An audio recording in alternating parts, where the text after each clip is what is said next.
All right, it's 7 o'clock. I'd like to call to order the Waukegan Planning and Zoning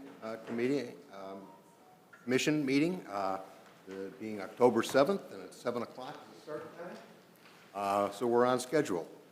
Clerk, could you please call a roll call? Anderson? Here. Grimes? Haug? Here. Haynes? Here. Young? Here. Carlos? Here. Ewing? Shepherd? Bill? Here. We have a quorum. All right, so the first thing we have, Commissioners, you have the meetings from the last meeting, which was September 11th. Looking for a motion or any corrections? I'll make a motion to approve the September 11th, 2025 regular meeting minutes of the Planning and Zoning Commission. I'll second it. Commissioner Anderson and Commissioner Haynes. Okay, all in favor? Aye. Aye. I don't. Any opposed?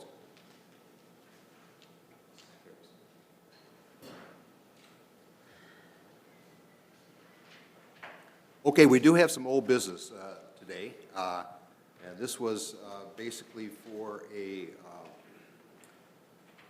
permit for a banquet hall at, let me get the correct reading here.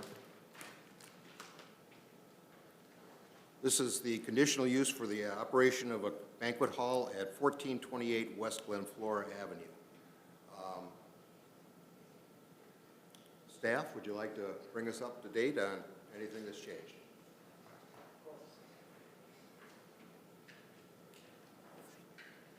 Good evening, Commissioners.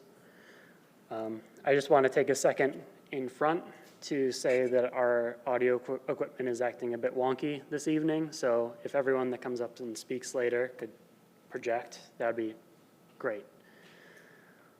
Next slide. Planning and Zoning Calendar 2782 was an item that was initially heard in May and then again in July, and it was carried over to this meeting. It's for the Club Episeo El Alto, and the applicant is Armando Pena. Like the commissioner said, the address is 1428 West Glen Flora Avenue. It is the old copy store, if anyone's familiar. The applicant is asking for a conditional use permit to operate a banquet hall within the B2 zoning district. Next slide. I didn't mark it, but the property itself is on a parcel zoned B2, and it's directly adjacent to R3 and R2 zoning. So there are some concerns about its proximity to residences. Next slide. The applicant has previously applied for a conditional use permit in 2024 for the operation of a cultural services center. And as part of that conditional use, the upgrades were required to the landscaping. And in the 2018 picture, prior to the conditional use, you can see the store or the building in its initial state. After the conditional use was put into place, the lot was redone. There was some restriping, some landscaping, recurbing. So the applicant did comply with the landscaping requirements set out in that first CUP. Next slide. Here we have a proposed interior site plan for the banquet hall. The building itself is broken into two primary spaces from its use as an office store. The northernmost, the top side, with the tables and the dance floor, that was the showroom when it was a retail space. And from the main offices back, I believe, was a storage space for intake of shipments and sending stuff out. Currently, for the proposed use, the banquet hall would only utilize what was the retail showroom. So that's where all the banquet hall functions would be, and everything behind that would be more auxiliary. So dressing rooms, restrooms, offices, etc. Next slide.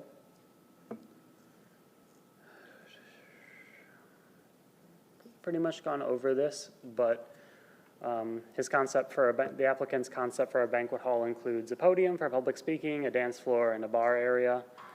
Although any of these aspects can be modified based on the commission's recommendations. Obviously, this project has changed a bit over the last couple of months. Next slide. Options if denied. Club Apostolo Alto will not be allowed to operate as a banquet hall on this site. The previous CUP for the operation of a cultural services center will still be allowed to operate. That CUP has a capacity of 63 people, and it's exclusively for teaching classes, so nothing like hosting events or parties. And if approved, the banquet hall could be operated from this location, contingent on the conditions outlined by the commissioners in this meeting, and as well as the conditions previously outlined by the commission in zoning calendar 2741 for that educational or cultural center. So they'd both be in place. Next slide. For public input, the objection letter was received prior to the first May meeting. I just wanted to keep it up there. We've also been informed that, our staff has been informed that nearby residences have spoken to their elected officials, voicing concerns primarily about congestion and the impact it's going to have on traffic on Glen Flora. They couldn't be here today, but they wanted to air out their concerns, and I wanted to make sure. Could you just hold off 1 minute? Commissioners, we have a late arrival, Commissioner Grimes. I may like a motion to accept him. So moved. Second. Anderson. Yeah. Roll call. All in favor is fine. All in favor? Aye. Opposed? Carry on. Beyond that, the applicant has provided a letter or email of endorsement, I suppose, from their neighbor, Larson Florists, who they've worked with in the past to secure extra parking for the site. Next slide. Some conditions that I wanted to highlight are pieces of the ordinance that would limit the impact of the banquet hall on the residential area. Things like site landscaping could be required. The noise ordinance must be adhered to. And parking plan. A parking plan must be produced and followed.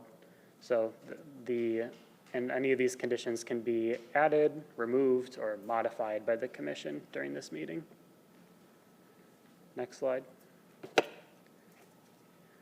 During the first meeting, there was some concern about the site's ability to house or host events of the size the applicant wanted. So I reached out to our plumbing inspector, and he gave me a couple metrics that we can go off of. Well, first, fire requires an extra door with panic hardware for any facility housing 50 or more people. Beyond that, the plumbing code, I have a couple numbers there. As is, the on-site facilities can hold 100 people if the bathrooms are unisex without requiring any urinals. And another key thing to note is that food cannot be prepared on site. The area is not equipped for that. If the applicant wants to let his customers dine in the banquet hall space, it would have to be catered in for the time being, unless the upgrades were made to the kitchen. Next slide. I think this one might have gotten mixed up a little bit. But when we were looking for new parking for the applicant, 2 potential sites came up. One was to the southeast, Misión Cristiana El Calvario, a church about 800 linear feet away. It would provide the applicant with 27 extra spaces if he were to secure an agreement with them. As far as I've been informed, discussions are ongoing. And during the last meeting, we also explored the possibility of the shopping center offering supplemental parking, but that is no longer a possibility. I would also like to note that Larson Flores, as well as volunteering their lot to the north, they have another lot with 7 spaces to the east, about 600 feet away on the same side of Glen Flora, that they have offered to supplement the operation. It's 600 linear feet away, so it would still require a variance, as the UDO requires any off-site parking to be within 500 feet. So either of these options, if they were utilized, would require a variance. Next slide.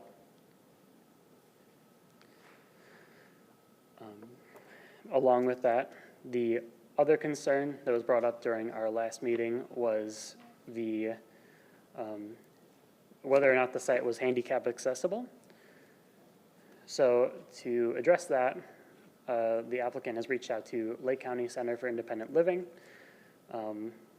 They are a not-for-profit in Lake County based out of Mundelein, and one of their services is they perform site surveys where they examine public, private facilities to determine the level of accessibility that they feature and provide a report. As of last speaking with the applicant, he was waiting for a call back from them, but he had made contact to have a report done about the nature of the site's accessibility, and that's still in the works. Next slide. Another parking consideration. Currently, there are no parking requirements in the UDO. However, if we look at the zoning ordinance, which was the city's previous document that this would have fallen under, it would have allowed 81 banquet hall occupants based on the 27 present parking spaces. And that number comes from just the number of parking spaces multiplied by 3 occupants per space. And as I said before, the previous CUP limited occupancy to 63 persons. Next slide. Planning and zoning recommends a maximum occupancy between 63 and 81 persons, contingent on a 3-month review. And again, those numbers are based on the floor being the previous CUP and the ceiling being based on the zoning ordinance's parking requirements. We believe the space would be able to accommodate smaller gatherings like baby showers and corporate meetings, while also allowing the applicants to build up some capital to make some of those needed site upgrades should they choose to expand in the future. And the only upgrade that would be required within that range would be the panic door that fire requires. Next slide. So I know it was a lot of information. I want to open it up to you guys to ask me any questions, or if you have any questions for the applicant, they are here today. Commissioners? The only one thing I want to clarify is you mentioned the Flores parking lot. Is there 2 parking lots or just the one with 7 spaces? So Larson Flores has a couple different parking lots. Currently, Club Apaseo El Alto uses one of them that has about 20-ish spaces that supplements their on-site parking lot. So between the one they currently have an agreement for and the lot that's on their property, they have 27 parking spaces. Larson has also offered another 7 spaces further to the east for Apaseo to use, but that would require a variance should that option be pursued. Thank you. Yes. Looking at the aerial view of that area, I know that the parking lot that they use currently is to the east and north of the Correct. building itself. That is the 20 spots, Correct. and the extra 7 spots then, is that, where is that? Is that just down the street, right off of Glen Flora? Or no, that's not, that's more than 7. Well, I had a picture up here, but It's very hard for us to see the things on the screen. yeah, sorry about that. Could you flip to the next slide to see if it got tucked in? Nope, okay. Yeah, it's on the same side of Glen Flora, and 600 feet to the east.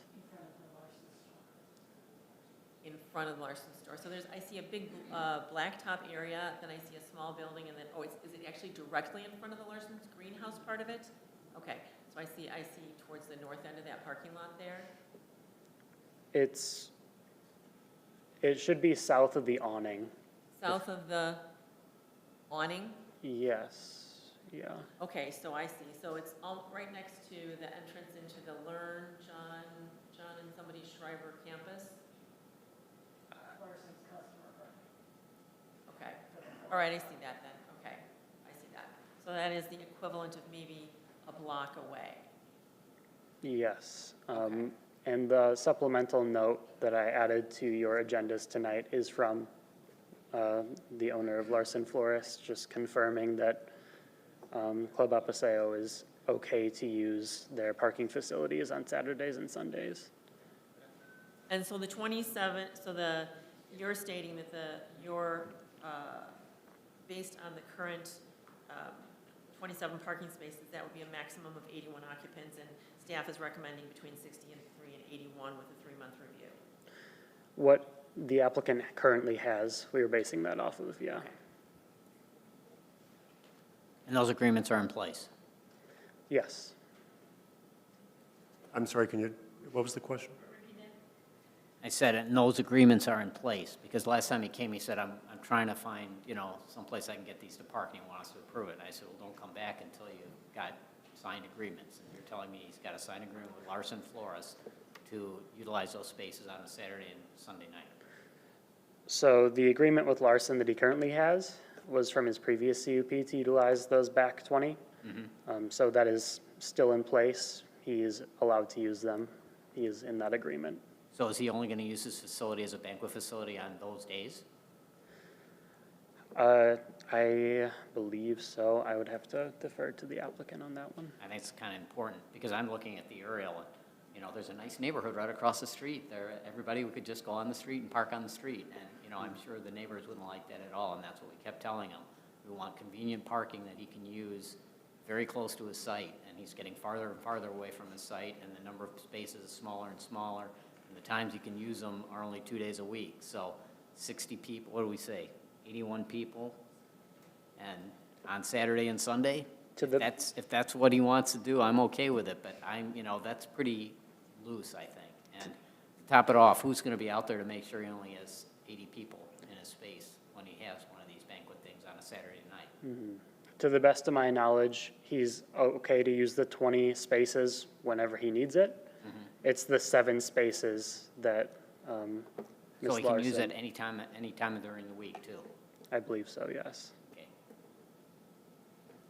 And just for clarity, and it almost sounds like I'm making you repeat it, but I thought I heard you say something different in your presentation. The parking agreement with the church is an actual agreement that's legit. It sounded like he was in talks still. The applicant is still speaking to members of the church about securing an agreement, but there's nothing in place currently. Okay, so that's still a maybe. The Larson's is done Saturday nights, Sunday mornings. The 7 spaces would need a variance. 7 spaces need a variance. Currently, he has 27, 20 of them being on Larson's property. You know, I honestly believe nobody's gonna use it. That's too far of a walk for most people. They're just gonna park in the neighborhood across the street. You know, and who's gonna monitor that? Nobody's gonna monitor that. Yeah. And now we've got 3 or 4 lots going on at the same time. It almost sounds like we're being asked to figure this out for him. It really does, yeah. I mean, Last time he was here, we made it very clear, don't come back until you solve the parking problem. And he hasn't solved the parking problem in my mind, you know? You know, if he wants to use it as a banquet facility, I'm fine with that, but, you know, not unless he solves the parking problem. So, you know, I don't want to hear this thing again until he solves the parking problem. thanks for the clarity. I think course. the other thing is the conditional use permit application says 200, and you're saying 81. So there's a big disconnect there. I would want to see this updated, I think, with everything, because you have lots of conditions, you have lots of issues that you've identified in this presentation. And I'd like to see this updated so that we're seeing the whole picture, not pieces of it. I agree 100% because, you know, it can be misconstrued after we all approve it here. One package that resolves all these issues, that'd be just perfect. You've resolved some of them that we had last time with egress issues, the IDPH with the toilet room, and the catering situation, so I'm fine with that. But, you know, the one thing we told them was resolve the parking problem. The CUP can be altered at whatever time based on your suggestion. So the 200 came from the applicant's initial request. Right. And I believe the 200 was also in the narrative. It wasn't a condition. So a condition can be added that says 63 to 81. And that'll have that before it goes to council. So Sam, we could have a condition basically that would tell us that the occupancy is going to be based on the parking that's derived.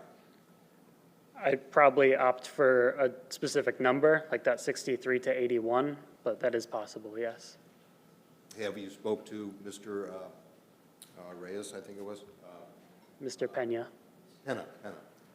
Mr. Penna, is he in agreement with what we're going with right now, or? We'll hear the story, but I'm just wondering. We have spoken to the applicant several times. Mr. Pena is open to whatever the commission feels is appropriate. I think his number one concern at this time is gaining revenue to stay afloat.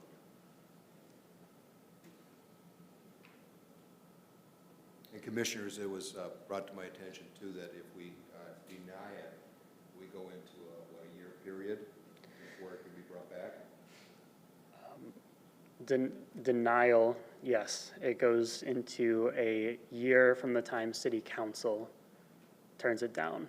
So this is still a recommending body. So whatever the commissioners decide to recommend for approval or denial, it's going to go to council regardless. It'll go to Community Development Committee and then full council. And then if city council decides to deny it, a year from that point is when the applicant, yeah. Thank you.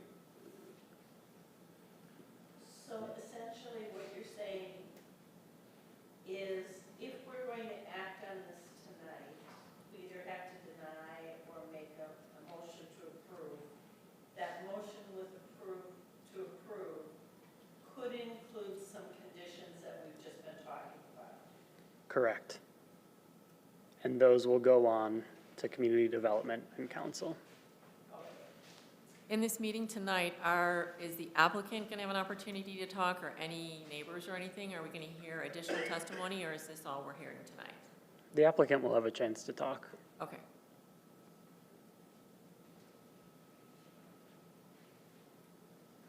Commissioners, any other questions? I would like to just make a point of order here.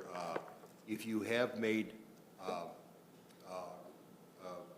voiced your opinion as to whether it should be approved or disapproved, public forum-wise, we're going to limit that conversation to 3 minutes.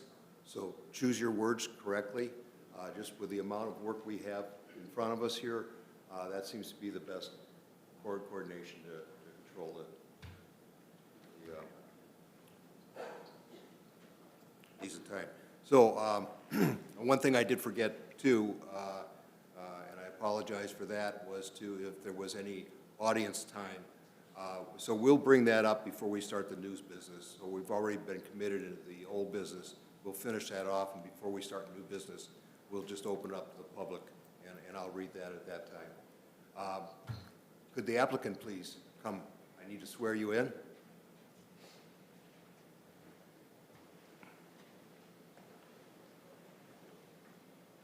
Mr. Penna, this is your interpreter too? Yes. She's Yes. going to Thank you. help me. Could you both raise your right hand, please? You swear to tell the truth, the whole truth, and nothing but the truth? I swear. Yes. Thank you. Could you please state your name before you talk, and then make sure you sign in before you leave the podium? But, yeah, so just...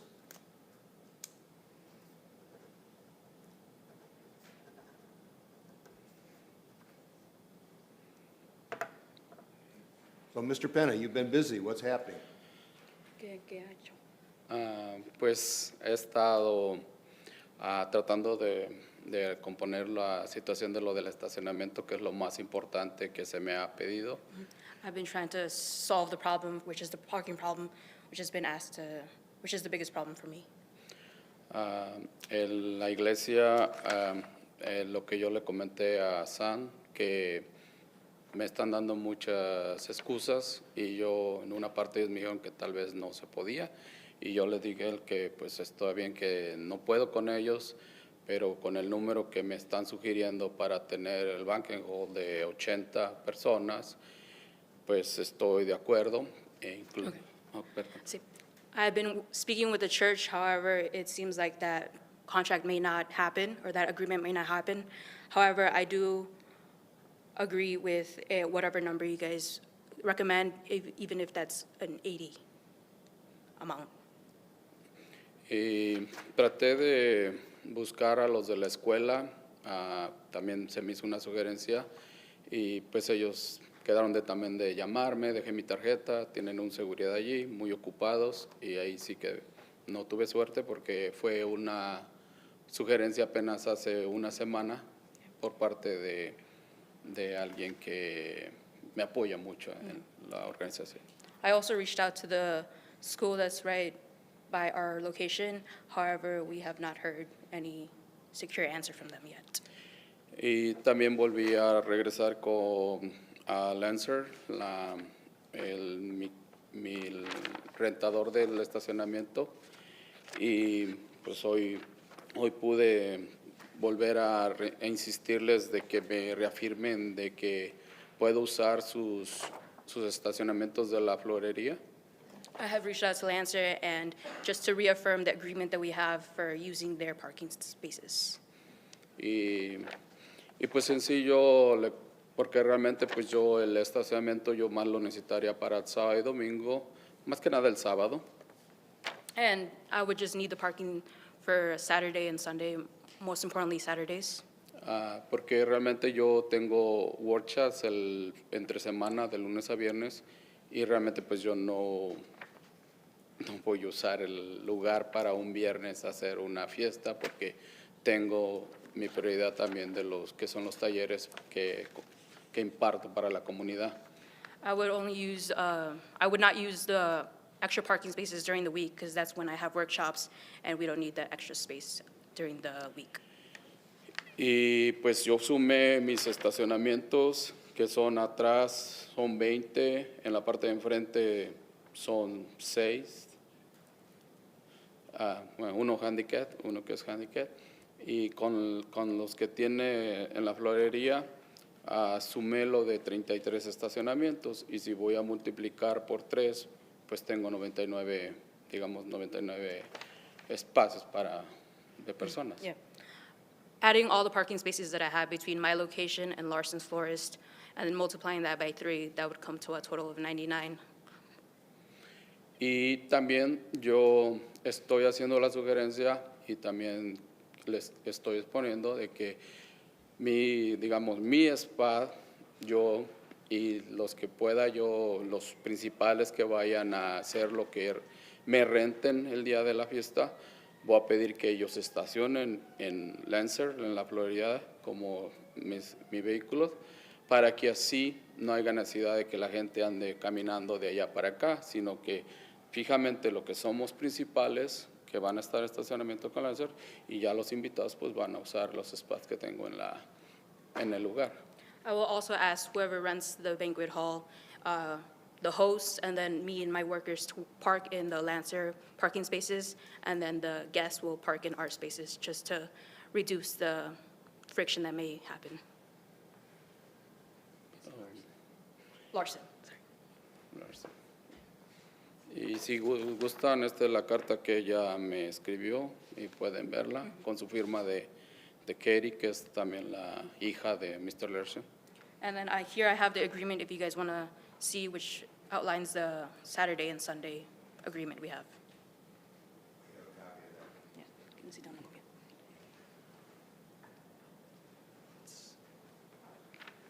It's the agreement I gave to you all. I gave them a copy. Commissioners, any questions? Commissioner Anderson?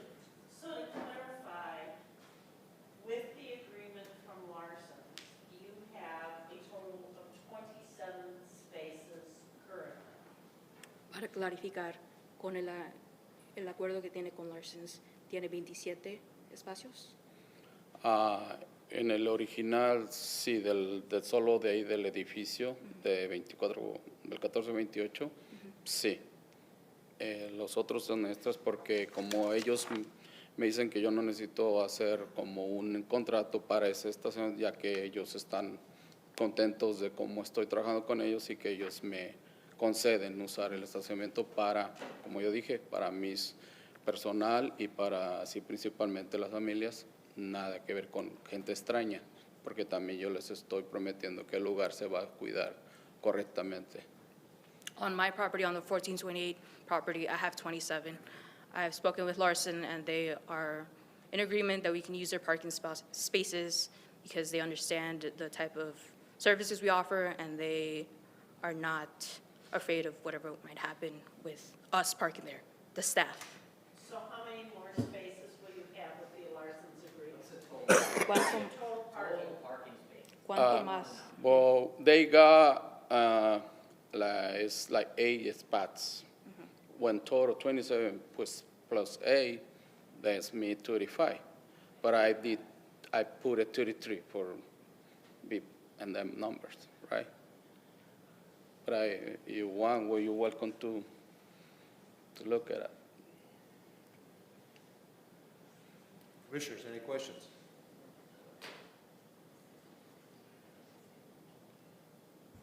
Just for the purposes of a full record, Madam Interpreter, can you just state your name and then sign in afterwards? Yeah, my name is Yoselin Vasquez. Thank you. Okay, one more clarification and then I'm done. Una clarificación más. We're talking 35 spaces and 3 to a car would move from 81 to 105 as your max capacity unless you have more parking spaces. Are you willing to accept that as a max capacity now? Con los 27 que tiene y 8, otros 8, tiene la capacidad hasta 105. ¿Está Sí. Yes. Ready para aceptar Yes. ese número Banquet hall. en el salón? Sam, Yeah. could you just clarify the plumber's comments on that as far as occupancy goes? Oh, sorry. Yeah, sorry. So if Armando were to go above 100 parking spaces, or 100 occupants, there would be extra plumbing requirements that come into play. Thank you. Yeah. So we're talking 100, not 105, with your current parking situation and your facility. I should also mention that the extra 7 would be, a variance would be required, so it would be a separate process. So there would be a gap between, my Can I apologies. jump in here? Can we just go with the 27, multiply it by 3, go 81? I think And that's I good. say Just on the weekends, too, okay? So those are two conditions I would put on it. Right. So do I hear a motion with conditions? Getting Limit of 81 persons only on the weekends, Saturday and Sunday nights. Well, 9 AM to midnight is what, okay, Do I have a second on that? I'll second. Roll call vote. Question, I'm sorry. It says Saturday evening, though, so you're saying from 9 AM, or are we saying from 5 PM on Saturday? Because the agreement, oh, this is without this. Ah, okay, never mind. So can we have roll call vote? Mr. Chairman, Yes. before you call roll call, would you mind offering the floor to any public who has yet Oh, to speak? yes, yes, yes. If there's, excuse me, that's my fault. Is there anybody in the audience that would like to speak of recommending or disagreeing with this in the audience? Yes, would you come up, please, and I'll swear you in.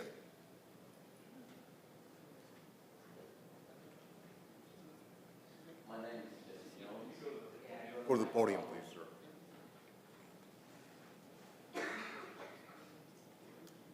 Would you raise your right hand, please? Sure, You swear to tell the truth, the whole truth, and nothing but the truth?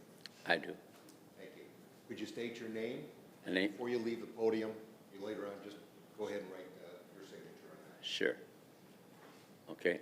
My name is Jesse Jones, and I've been living in the neighborhood. I'm 2 blocks from the banquet hall and the pantry, and I've been living there for 32 years. And I seen that when he brought the pantry there, he brought positive to the neighborhood. You know, he brought I mean, he treated everybody that's short of food, that's hungry. They come up there walking.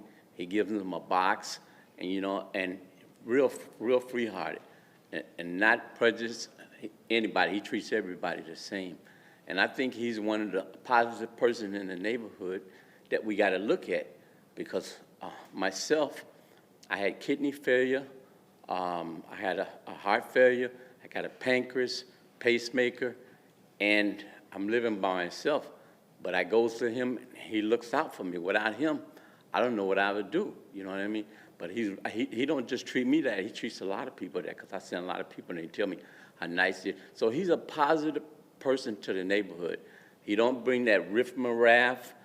His parties don't be people drinking like it's a bar down the street on Grand Avenue. It's always problems up there. They fighting and drinking. His people are home family people who comes there, and they give positive to the neighborhood. So I look at it this way. He need that little banquet hall to keep the pantry going.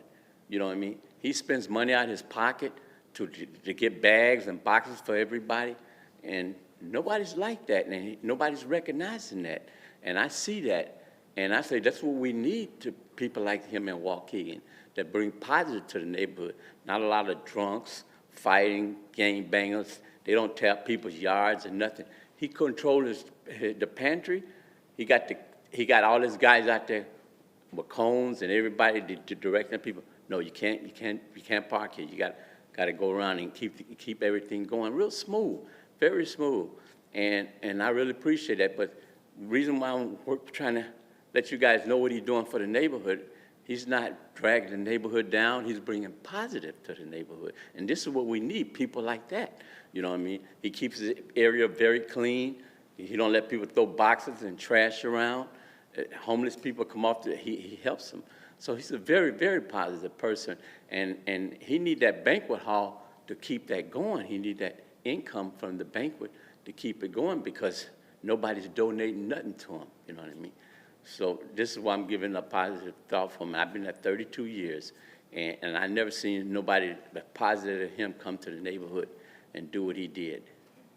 I did set a limit of 3 minutes, and I think a little bit over, but thank you for your comments. Commissioner, any questions, or? I just have a statement. I think that everybody on this commission understands the contribution that Mr. Pena has made to that neighborhood. It's been made very clear over the number of times that he's been in front of us. We just have to be sure that what he does to support his food pantry is done in a way that continues to to be a positive impact on the neighborhood. And some neighbors have concerns about traffic, et cetera. So we've been trying, believe me, we've been trying to make it work for him. I think tonight, the proposal that's on the table to take the current 27 spots that he has available to him currently every day and to give him an occupancy based on that, gives him the ability to start his fundraising through his banquet hall right away. And as he has opportunities, perhaps down the road, to change things, he can certainly come back and ask for additional accommodations. So I think that the proposal that's on the table from Mr. Haugen, seconded by Commissioner Anderson, is a good one, and that we should vote on that, unless there's anybody else that needs to speak. I think that sounds great, because you guys are working with him. You give him a chance to get everything improved, and you know, that's what we ask. Just work with him until he can improve and get things better, you know. And also, my wife goes to the church that he's trying to get parking there. Well, my wife knows the preacher there real good, so I'm gonna have my wife to talk to him and see if they can give him a little leaning in the church, because the church holds a lot of parking too. Since the church people probably didn't know him, they try to probably blow them off. But if I have my wife to speak for me to him, maybe that'll help too. Thank you, Mr. Jones. No, you're welcome. Mr. Pena, anything in response to Mr. Jones's statements? I'm happy. He's always there. Please approach the microphone. And thank you, Mr. Jones. No, I like I said, is his neighbor, and I asked because he's a really neighbor, and I know where he lives. So that's what I asked him, that he can come, and I ask more people, the neighbor, but it's like that. Sometimes they don't can make, or they afraid. Even right now in this situation with immigration, Spanish people, they say, no, I'm not gonna go out in this situation that we are suffering in the immigration thing. That's okay. I'm pray to God, whatever is coming, is whatever is. I'm here, that's why for. Thank you, sir. And Let's continue with the roll. Haynes? Yes. You want to should we, can you reread the motion? Please. Any other comments from anybody?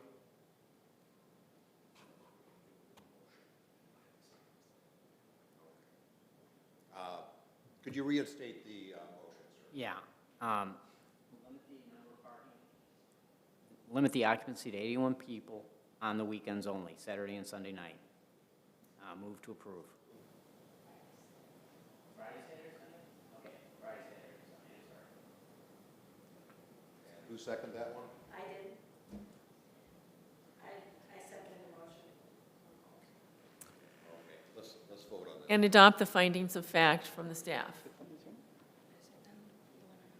Correct? So noted. Okay.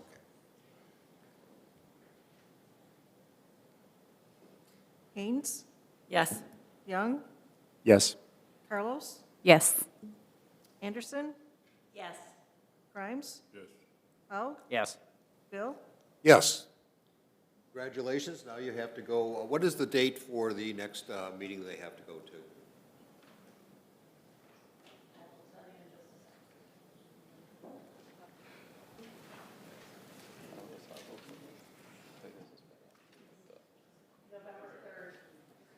November 3rd. thank you. Congratulations, sir.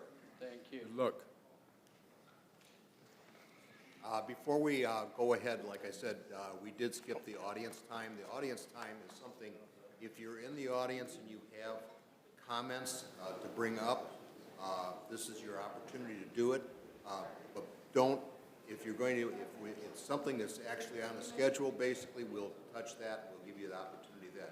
But if something that you have to speak out on right now that has nothing to do with our agenda, this is your opportunity. Do I have any takers? All right, let's move on to new business. Looks like we're a little out of order. I think we should be on zoning calendar number 2794, probably going. That's the one. Good evening, Commissioners. Sam Green with the Planning and Zoning Department for the city. I'm here to talk about one project across 3 zoning calendar numbers.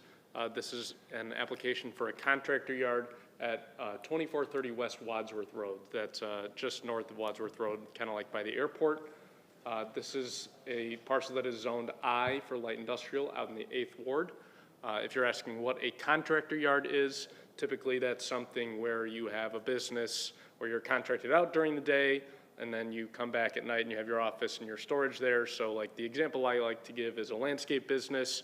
You go out during the day and you work on people's houses and their lawns, and then at night you come back and do your finances and park your trucks at that spot. That's your contractor yard, and that's what this person is applying for today.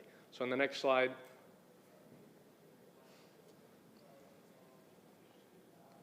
that will show you the location. Like I said, we're out by the airport. It's 2 parcels out there.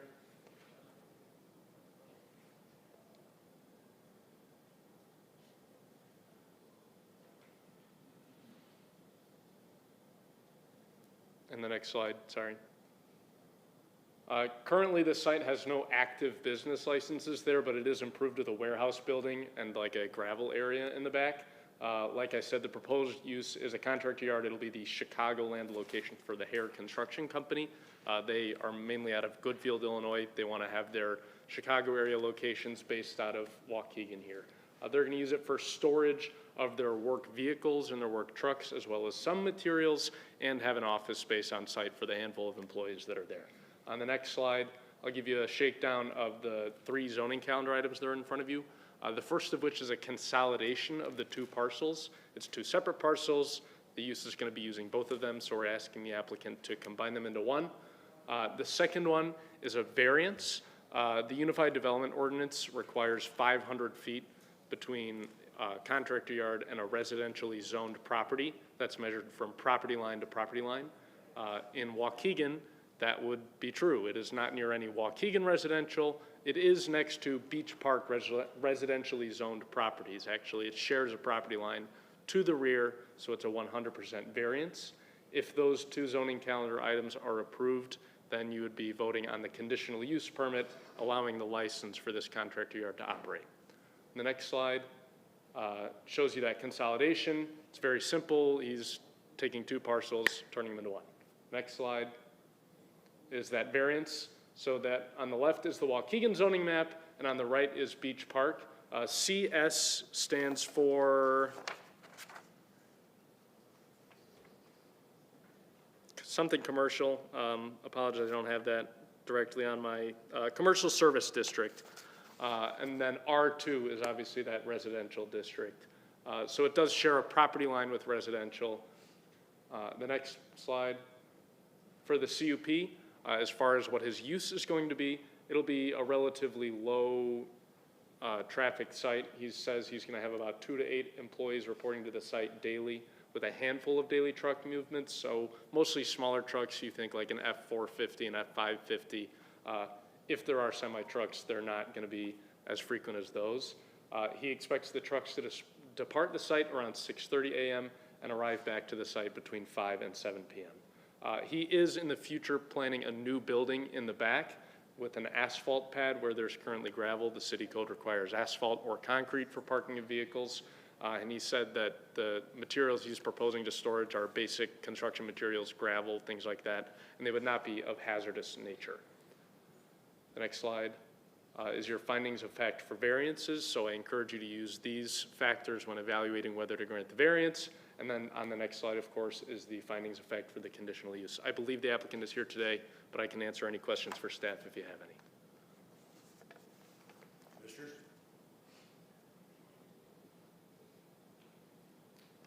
Well, let's bring the applicants in. Please come up and get sworn in.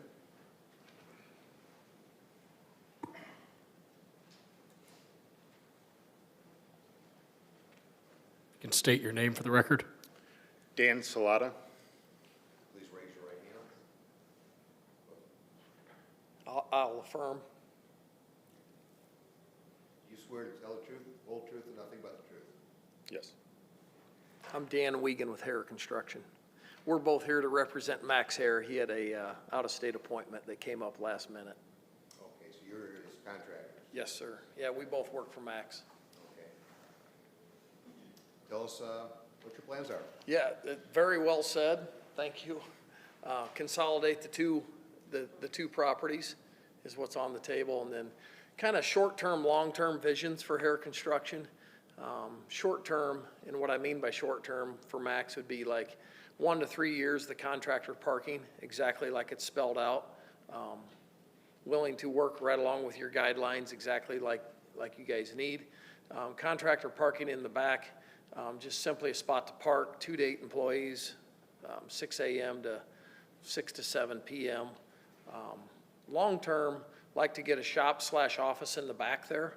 I know there's some concrete requirements or asphalt paving requirements, willing to do that.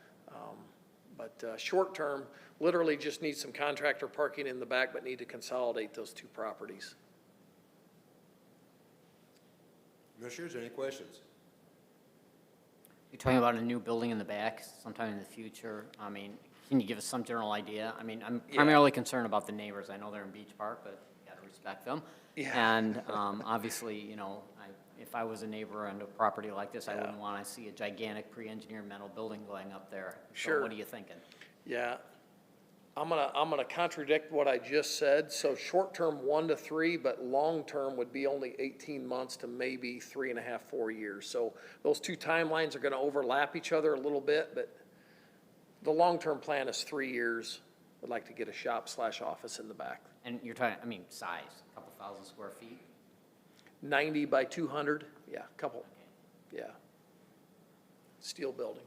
I have a question as far as the hazardous waste condition we put in there. That would be any kind of lubricating oil or anything else. The problem is that with hazardous storage items is that there's an aquifer that goes underneath that land, and a lot of people have wells, especially in Beach Park. Sure. And it all goes to Lake Michigan anyway, so we're all going to drink it. And we have a history of making bad decisions on hazardous waste around here, so we may want to make sure that's not clear. My other concern is this is sort of a gateway area. The major roads are Waukegan, Belvedere, Grand Avenue, and Washington Street that come in, and we've tried to make that a little bit more pleasing, and the road view would become a little bit more, so we've got landscaping requirements and everything else. You're in a unique area because you're right by next to the airport. Sure. And when you're flying in and you're an executive, we have a lot of executives, Yep. planes kept there and stuff like that. So we would want something neat because there's nothing worse than flying over something and finding a junkyard. Mm-hmm. Having you been in the trades for many years, I know contracting yards can get really out of shape. So hopefully you'll have some governing rules as to Yeah. keeping track on that. Point well taken. We appreciate it. And we're willing to work with Waukegan on whatever rules and regulations you have with that. So I know there was some retention pond consideration, some runoff consideration. We're willing to do that up front. Concrete everything up front. Just short term, we literally just need some contractor parking. And long term, when we build that shop in the 3 years span, what we don't want to have is clear off. We want to get our site conditions cleared off. We want to get our contractor parking established. And then that way, when we go to long-term to build that building, we actually have a spot to build it, if that makes sense. We don't have just 3 acres of dirt, mud, tracking everything out towards the airport. We want to be able to get in there, build the building on some millings or rock, short-term with that parking. And that way, long-term, then we can get the asphalt, the concrete, everything done right. That's great. Commissioners, any other questions? I do.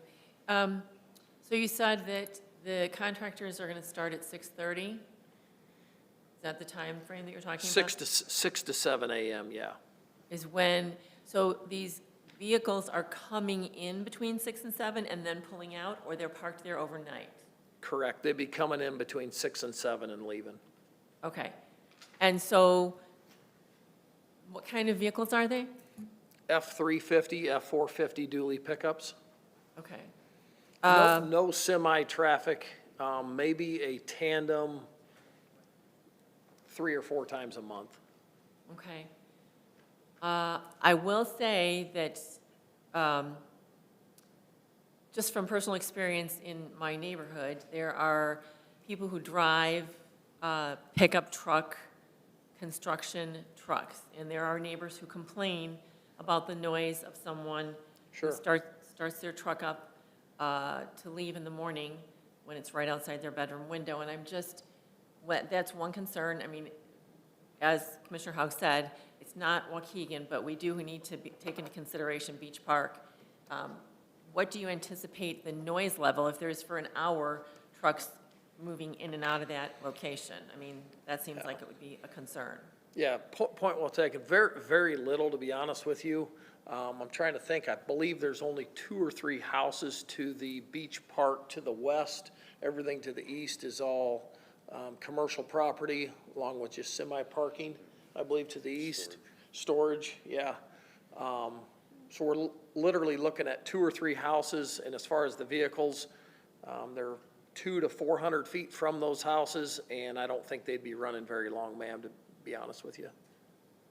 Okay, and then as far as any kind of a screen along the west side of that lot, is there anything there? It doesn't look like it from the aerial map in terms of shrubbery, trees, fences, or anything that would put space there? There's a requirement in the Unified Development Ordinance that they provide a landscape buffer yard, so we'll be working with the applicant to get that installed. Okay.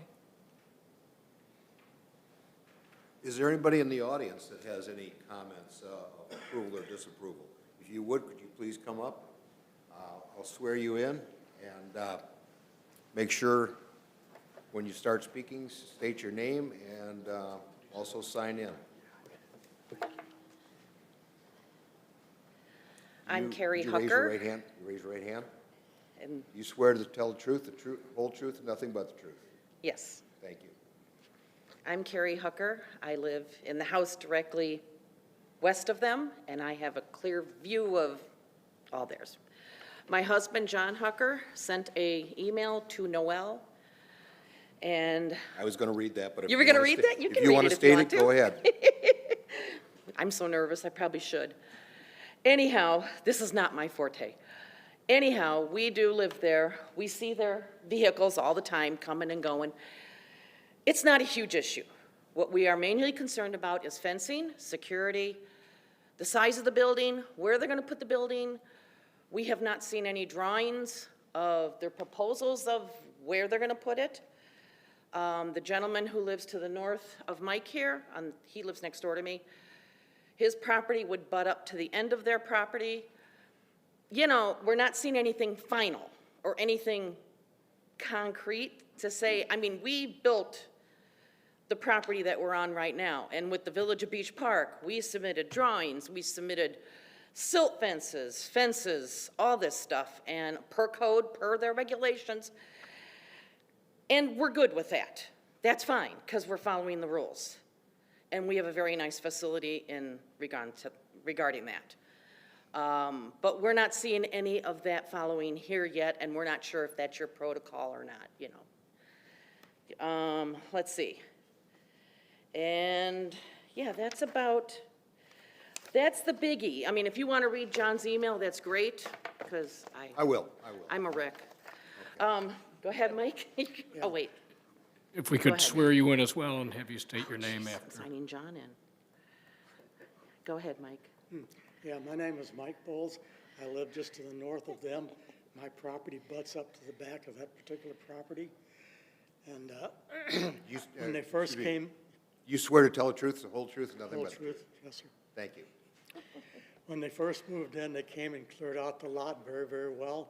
Did a nice job, didn't know what they were doing. Nothing was said.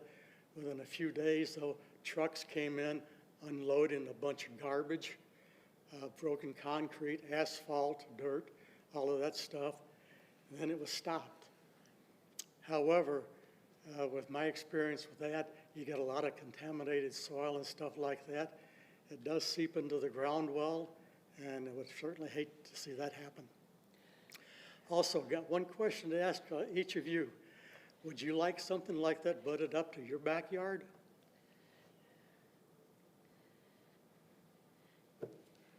And also, one other thing I'd like to add, and this is just my little thing. To the property to the east of them, I'm not sure what even to call it, but it is a parking lot yard for semis and whatnot. And Waste Management used to put stuff back in there. And they come all hours of the night. They come in, they come out, they come in, they come out. I see them, I hear them. But you talk about regulating what they're going to do. We don't see any regulation with that lot whatsoever. And I'm afraid that what they're going to do is going to turn into an extension. I hope not. I hope they build something beautiful like we did. But I don't want to see it, my backyard become the extension of the lot to the east of them, the property. So. Your husband speaks to that in the letter a little bit, yeah. I made sure he covered everything. Ma'am, you said you live to the west of that property? Yes, literally our fence is here, they're there, we're here. I thought you said that property was zone CS, It is CS. and you're residential on that property. Yes, we had to get a special permit from the Village of Beach Park to live in our house on that property when we developed it as a parking lot. Any other, Any other questions, commissioners? Rebuttal? No. Point well taken to the property to the east. We don't want the property to the east to look like our property either, so I understand what her concerns are, but that's not the point, what we're looking for. Well, and long-term. she did bring up about, gentlemen, about dumping on the property. I mean, I think there's rules you can't do that. So is that true? Are you doing that? Are you planning on doing No, that? Or are you? this is not a dump site. Okay. I think he's referring to. The previous owner, or, I don't know. I can't totally honestly speak to that. There might be 2 or 3 dump truck loads in there. Well, I think when we first purchased the property, we put concrete in. Okay. We Which tore we got the a permit asphalt for. out and replaced the whole area with concrete. And that was probably the removal of the asphalt, Yeah. which has Yeah. been Okay. hauled away. And just so that you understand, they're not asking to build a building today. So there is no drawings, there's nothing like that. They're gonna have to go through the regular Yeah. process once they decide they're gonna build the building. To my knowledge, Hair Construction has not brought any debris from any other project besides what is right there onto this property and dumped it. That is not the intention. All right, let me read Mr. John Hucker's letter here of, it's a well-written letter that basically just sort of states his requests and desires. Subject comments of zoning variance and conditions used for 11-906 and 2430 West Wadsworth Road. Planning and Zoning Commissioners, my name is John Hucker. I live at 39155 West Macquarie Road in Beach Park. My property is directly west of the subject property. I have the following comments on the proposed zoning request. Our property and the property to the north of us are indeed Zone CS, Commercial Service, but in Beach Park, this zoning classification allows existing dwelling use to remain. Please consider appropriate screening and buffer areas for these dwelling areas. The Waukegan UDO requires 45-foot buffer with adjacent to residential uses. Please include some forms of screening from parking lots and material storage as well. We are concerned about heavy equipment noise and would appreciate limiting the hours of operation to the applicant's stated hours, 6 a.m. to 6 p.m., Monday through Friday, as a condition of approval. I see that there is a proposed material storage. I would appreciate if this storage would be to the east or limited dumping and loading noise and dust. His fourth point was there is no site plan included in the documentation. I do understand that the building is being considered and currently under permit review. What is the proposed building size and height? Question. Where is it to be located? Question. We hope that it would not be placed directly adjacent to our lot lines. Item 5, again, there is no site plan. What stormwater facilities are proposed, and will they protect properties north and west of any site runoffs? Item 6, the security fence is referred to in the application. There are no specifications to the height and the opacity of the fence. I would propose a minimum of 6 foot to a maximum of 8 foot with either a solid wooden fence or chain links with slats. Last point is the variance staff reports refers to the requirements of 500 feet from residential zoning districts. The homes west of Macquarie would fall into the distance as well. The zoning districts are for the west of Macquarie Road is OR, which is a hybrid residential district that anticipates potential office use. At this time, they are 100% residential. Thank you for your comments and concerns on your deliberations. John Hucker.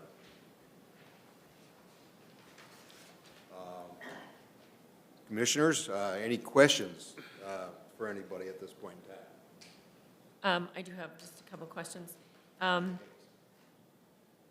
The statement that staff made regarding no active business license, is that something that is appropriate or that they should be obtaining, or is that? That just means there's nothing allowed to be operating there now. If they're approved for a conditional use permit, then they could apply for a business license and get a business license. Is that listed as a condition? Do you have that listed as a condition? Yeah, any conditional use permit needs to continuously maintain a business license. Okay, and then please stay up there, Mr. Green.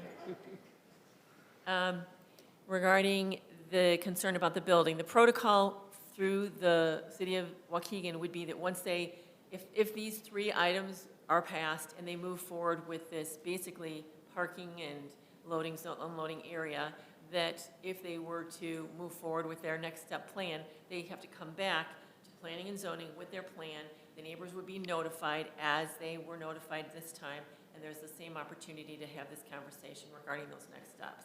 Not necessarily. So if they're just adding a building or like a garage or something, that would follow the standard permit review process, which I think is 45 feet based on the district and proximity to residential. They'd need to put a landscape buffer yard. If it was such a major change that it was considered a change in use, like they were paving a 300-spot semi-truck parking lot, then it would come back to the Planning and Zoning Commission, and that would be an amendment to the CUP. And so the public in general will not have notification that this change, whatever this smaller change that you're talking about, is about to take place. Any minor change that isn't changing the use of the property is just like any old permit. So the same way you don't get notified if your neighbor builds a garage, you're not going to get notified if these people build a garage. Okay, so then I would ask the neighbor if they have anything they'd like to make a comment on regarding that, because that isn't initially what I thought the process would be based on the previous things stated. So then my question is. You need to go up to the, unfortunately, you need to go up to the microphone. My question is,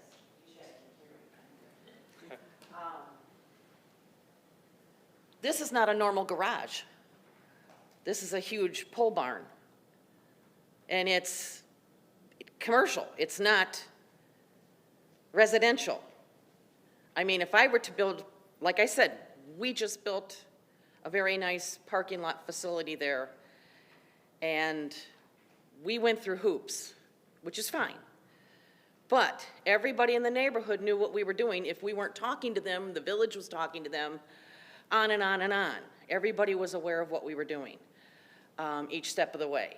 But being that this is the city of Waukegan, we would have to be touching with Noel all the time, saying, have you heard anything more? Have they done this? Have they done that? I think we should be notified, especially if they're putting up a big pole barn, because my guess is if it's going to be construction, just from the trucks they have back there right now, I counted 6 tonight. One of them being a vacuum truck, I guess they're called? Yeah, okay. But they're not gonna fit in a tiny pole barn. It's gonna have to be big.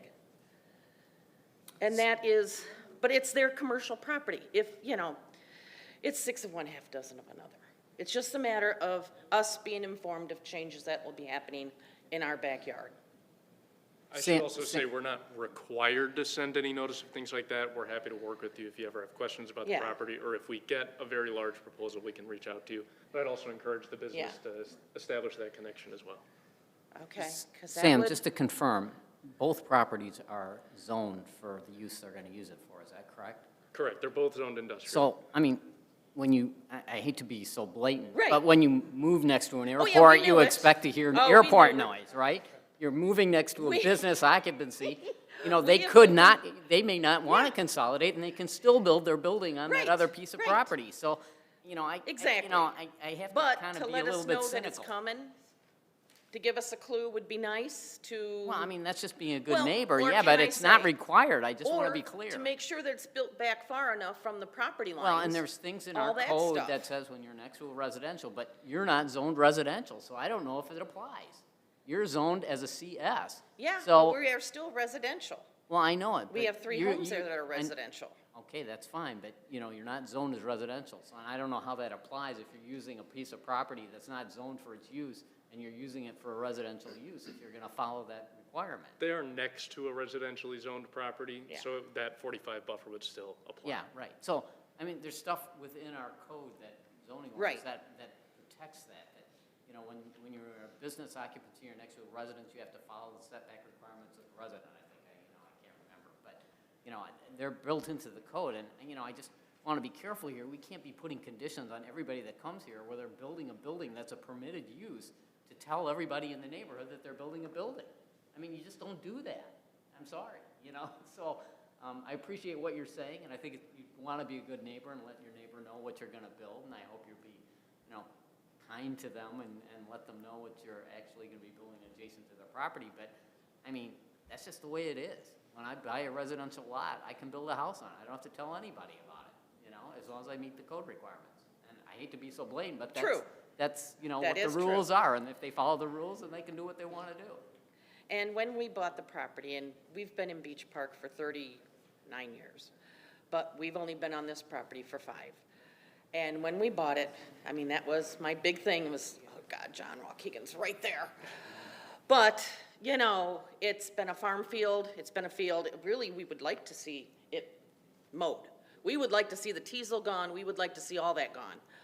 But, like I said, in respect to our neighbors, you know, we would like to be notified if possible through you guys. I would love to have the owner's number, because there are many times, I tell you, I watch. There was a truck running there all night a couple months ago. Just, I think they forgot to shut it off. And I would love to have had a phone number to call and say, hey, guys, guess what? You've got something going on over there. But I don't know who they are, so now Thank I you. do. You have reached the 3 minutes and a Yep, no follow-up. I'm problem, not sure if sorry. any of the commissioners have any further questions with regard to that. Commissioner Hayes? Okay. Thank you. Okay, there's basically 3 different zoning calendars in. 2794 will be the first one we're voting on, and that is for the consolidation of the 2 properties into one entity. I'll make a motion to approve zoning calendar 2794, to consolidate 2430 and 11906 West Wadworth Road. So the 2 properties at those addresses. I'll second. Second. Any other questions? Roll call vote, please. Haynes, Yes. Young, Yes? Carlos, Yes. Anderson, Yes. Grimes. Grimes, Yes. Haug, Yes. Bill, Yes. Okay, that one carries. Again, this is just a recommendation to the city council, and they make the final decisions. Moving on to the same piece of property here, zoning calendar number 2794.5 is a variance to allow a contractor's yard within 500 feet of a residential zoning district. Based on the finding of facts, I recommend approval of the variance to allow a contractor yard within 500 feet of the residential zoning district. Second? I'll second it.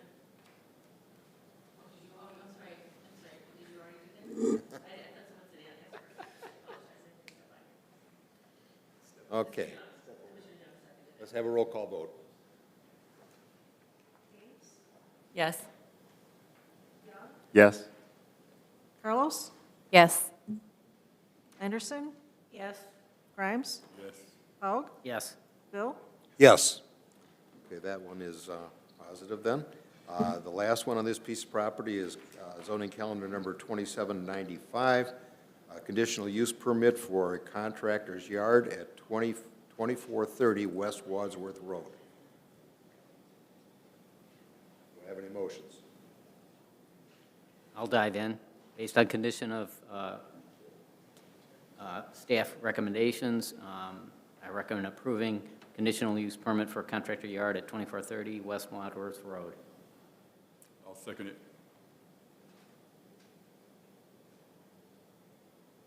Any comments? Roll call vote, please. Haynes? Yes. Young? Yes? Carlos? Yes. Anderson? Yes. Grimes? Yes. Haug? Yes. Bill? Yes. Okay. Your next meeting will be on November 3rd. And remember, the sky is looking down at you on this, Jim. Yeah, and thanks for bringing your business to Waukegan. We appreciate it. Thank you. Okay, thank you, appreciate it. Thank you for your help. Congratulations. Yeah. Thank you. Commissioners, thank you. All right, moving on. We have zoning calendar number 2800. It's a variance to allow a 6-foot tall fence in this corner side lot, or yard of 4392 West Forest Avenue. City?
Sorry about that. Didn't know that was my cue. So next we have zoning calendar 2800. A bit more simple than the last one. This one is for a 6-foot tall fence in the corner side yard, where normally a 4-foot tall fence would be the maximum height allowed. The applicant is Maria Teresa Miranda. The address is 4592 West Forest Ave, and as you can see, it's got sort of a unique location sandwiched between 3 rights-of-way. The right-of-way to the west is O'Plain, so relatively busy. And the applicant is looking for a 6-foot tall wrought iron fence, so it would be decorative. Thus, this variance is only for the height and not for the style. Planning and Zoning Commission will have final say on this, so no recommendations. Next slide. Threw in a couple images. The southern facing is what's in question during this, for this meeting. The fence itself will be around the entirety of the property though. Zoomed out a bit more, you can kind of see where it's situated next to O'Plain and to the west of Fountain Square. Next slide. Some street view shots. Both of these highlight the southern portion of the property and show its location sandwiched between those 3 roads. Next slide. Included is an example of the type of fencing being requested and the plat of survey submitted by the applicant showing the location of the fence. Next slide. Standard options for denial and approval. If the item is denied, the property would either remain as is, or the applicant could choose to modify their permit application to feature a 4-foot tall fence in the corner side yard. If this item is approved, the applicant can construct the requested 6-foot tall wrought iron fence in their corner side yard. Next.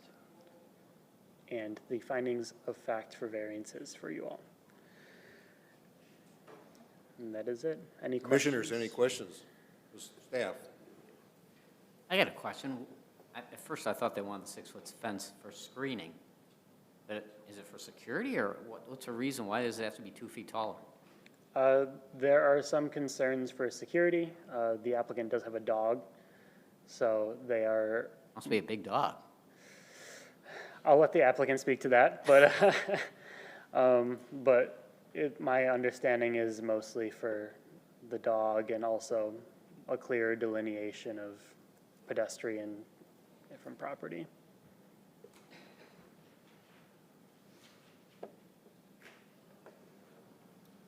Would the applicant please come up? I need to swear you in.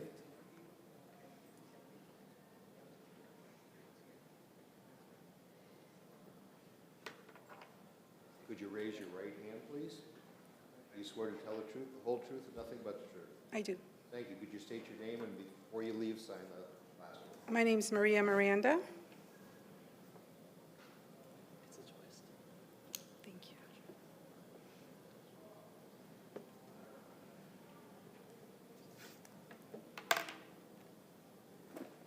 I know you had asked, he must be a big dog. He's a huge dog. Is it, what kind of dog? He's do you have? 110 pounds. Wow, it's bigger than me. Yes, and he's very intimidating. He's very territorial. And that's why you want the 6-foot fence? Right now, well, not only that, but we don't have a fence. Obviously, it's open now. And people like to walk into our yard, which I don't mind. I really don't mind. I'm the first house you see. You have to see my house when you come in, when you leave that community. My house is the first one. So you have to see it coming in and going out. They like to walk into my property with their dogs. And my dog looks at that and he's like, that's my house. You know, that's my yard. So he gets crazy. He barks and growls. That's why we always have him inside. But that's the main reason why we want a tall fence. It's not just for his security, but it's for the security of my neighbors as well. You know, but that's the reason why we're asking for a 2-foot taller than what we're allowed to have there on that side. Because I guess I basically have 2 front yards instead of 1 because of the way, you know, where it's situated, the corner that I have. Now, would that be just on the south and west side, or are you thinking enclosing your entire property in this? No, it's just the backyard. Okay. It's just the backyard. I'm not touching the front yard at all.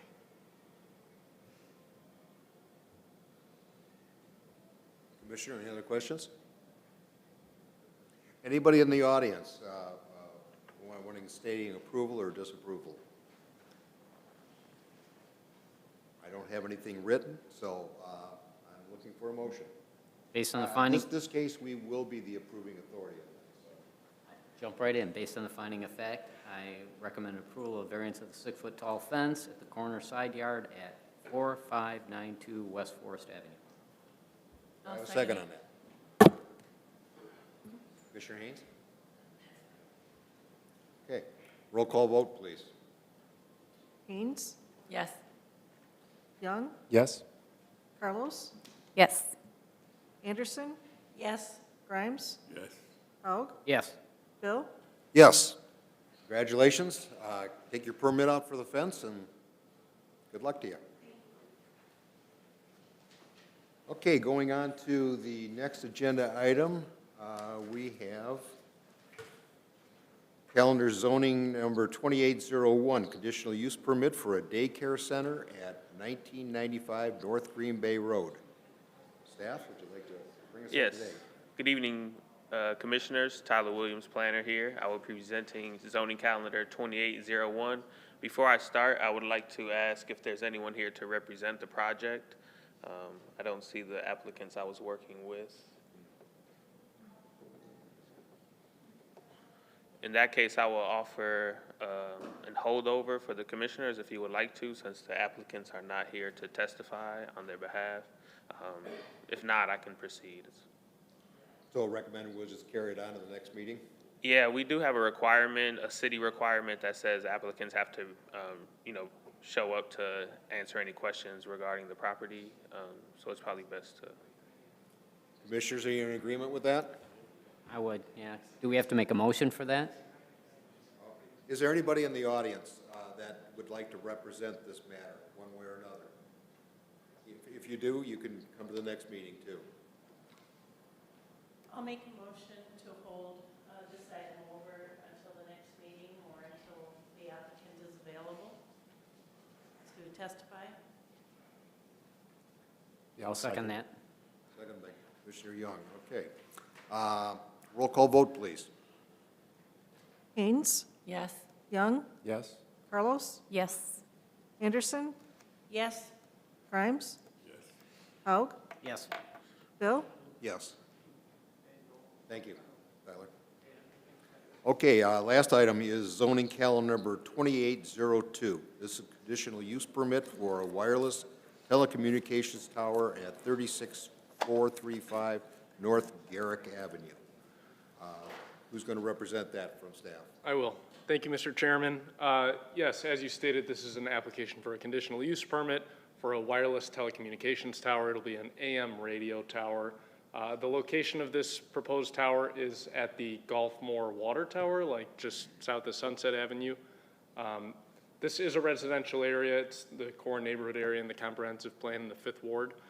We do have a city code language that says that we should have a preference for city-owned or publicly owned sites like schools or park district sites for telecom towers. So this is the tower that the applicant identified. If you go to the next location, that'll give you next slide, that'll give you the location of the proposed tower, northwest side of the city. And then the next slide, you'll see that he's proposing a 70-foot tall AM radio tower. It'll be a temporary installation. So the story with this one is that they have been operating in the Zion area for a long time. They got priced out of their existing location, so they need a temporary location while they look for a permanent site. So temporary is about 3 to 5 years. It's going to be a self-powered tower, pretty low wattage, so it'll just have a solar panel. It is next to a water tower, but there are not any utilities directly under that water tower site. It's outside of like the area that's fenced in for the water tower, but it's still on that water tower parcel. Since it is next to a water tower, and that is critical city infrastructure, where our water department, our public works department, and the mayor's office is okay to allow that 3 to 5 years, but we're hesitant at this point to commit to a temporary site in case we do need that for a water expansion in the future. We don't have any current plans for that, but we don't want to limit ourselves in the future. The next slide will show you just an aerial bird's eye view of where that's going to go. I should also point out that the water tower is about 70 feet tall, so it should be about the same height. It will be tethered to the ground with guy wires, and it'll have a small little cabinet box, about 20 square feet, to hold the equipment. That'll be locked, and it'll have a 6-foot wood privacy fence just around the equipment itself, not around the rest of the property. Go to the next slide. I will just mention a couple notes about this and point out 2 of the key conditions in the conditional use permit. Any addition to this tower would require an amendment to the conditional use permit. So this is a conditional use permit for his low watt AM radio tower. If you were to add, say, a cellular 5G component, that would require a separate conditional use permit. We would send notice out to the neighbors that that was going on. It would go through a public hearing process, and then that would come for your decision as well. So this is only allowing an AM radio broadcast. I will also note that the city of Waukegan and the applicant will negotiate a lease agreement. That's not within the jurisdiction of this body. It'll happen at city council, but I wanted to make you aware that it will happen. And then 2 conditions I want to point out. We're not going to want this tower to be artificially lit. It's within a residential area, and we see no need beyond like the FAA requirements for plane safety that it be lit. And we're also requiring that this conditional use permit at the 5 years or at the end of the lease, unless that lease is extended through an ordinance by the city council, just reiterating that this is a temporary installation. The next slide will have your findings of fact for conditional uses. The applicant is here today, but I'm happy to answer any questions for staff. Quick question on the temporary aspect and the Sure. leasing. You mentioned 3 to 5 years, and then said maybe after 5 years. I think you just made a reference to that. Are the terms of the temporariness of this determined by the lease as that gets constructed? Yeah, and built up, or yeah, or it it's is- done by the lease and the conditional use. So one of the conditions is an expiration within itself, and we're going to sign that lease for a defined period of time. And if in 5 years we decide that we don't need that area for expansion, if Mr. Gustafson decides that that site does work for him in the long term, we'll have that conversation. At this point, it's just for that 3 to 5 years. So the temporary aspect is addressed. Thanks. Sam, who's going to be taking the landscaping responsibilities over for the site? Is that going to be part of the negotiated agreement or the mowing of the lawn around that area? That could be part of the lease agreement if things like the guy wires change the operational use of the property. Currently, the city mows that as just its general, it's the owner of the site, uses it as a water tower. I would guess that would remain the same, but that's a good question. I'll check with the Public Works Department, and if that needs to be negotiated, we can work with Mr. Gustafson to talk about that. All right. Do we have the applicants? Commissioners, any other questions? Okay, could I have the applicants come in, be sworn in?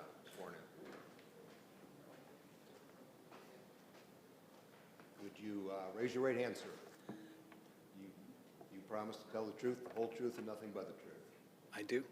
Thank you. State your name and then make sure you sign in before you leave the podium. Kent Gustafson. I used to be the CEO of Polnet Communications. I operated the company for about 25 years. I now am one of their top consultants in the RF world, do a little bit of other stuff for them. But the idea here is that we were operating from a site in Wadsworth on Delaney Road, and the owner of the site that we leased for the last 20 years almost decided that they wanted over $1 million for the property. And we didn't have any way to come up with that because we're a very small company, very small radio station. And incidentally, they just listed the property for $125,000, so you go figure. So my guess is they just wanted us out. We are currently dark, which means we're off the air with both our AM and FM. With Sam, we took a look at several of the properties in Waukegan, and we found this one to be probably the most suitable for you guys and for us. The question about temporary status of this is all, for me, it's just as much about the Federal Communications Commission as it is about the lease. This operation on this particular site, we can only fit one tower, and this particular application could take up to 3 towers to reproduce what we had. The site isn't big enough for that, so we are just looking for a place to exist. Under the Federal Communications rules, we have to operate to exist. We can go dark for a year. We've already been dark for a month. And then we lose our license. So the idea is to keep this little radio station going. It is truly a very small radio station, currently licensed at 250 watts, 3 towers. Covers Zion, maybe Gurney, and maybe a little bit west, but doesn't cover a lot of people. And this would actually shrink our coverage down even further, because we're only authorized at this level to use 25% of our power, which in this case is 62 watts. So it's fleet power. You've got more power being used by the light bulbs in this room than I'm going to be utilizing. The whole idea is just to keep the radio station alive. One of the other ideas kind of came from my history. I used to work at WXLC, WKRS in the 90s, and Waukegan is kind of my second hometown. Because of that experience. And one of the side aspects of this is in meeting all of you guys, we'd like to figure out how to work a little bit more with the city on your PR campaigns.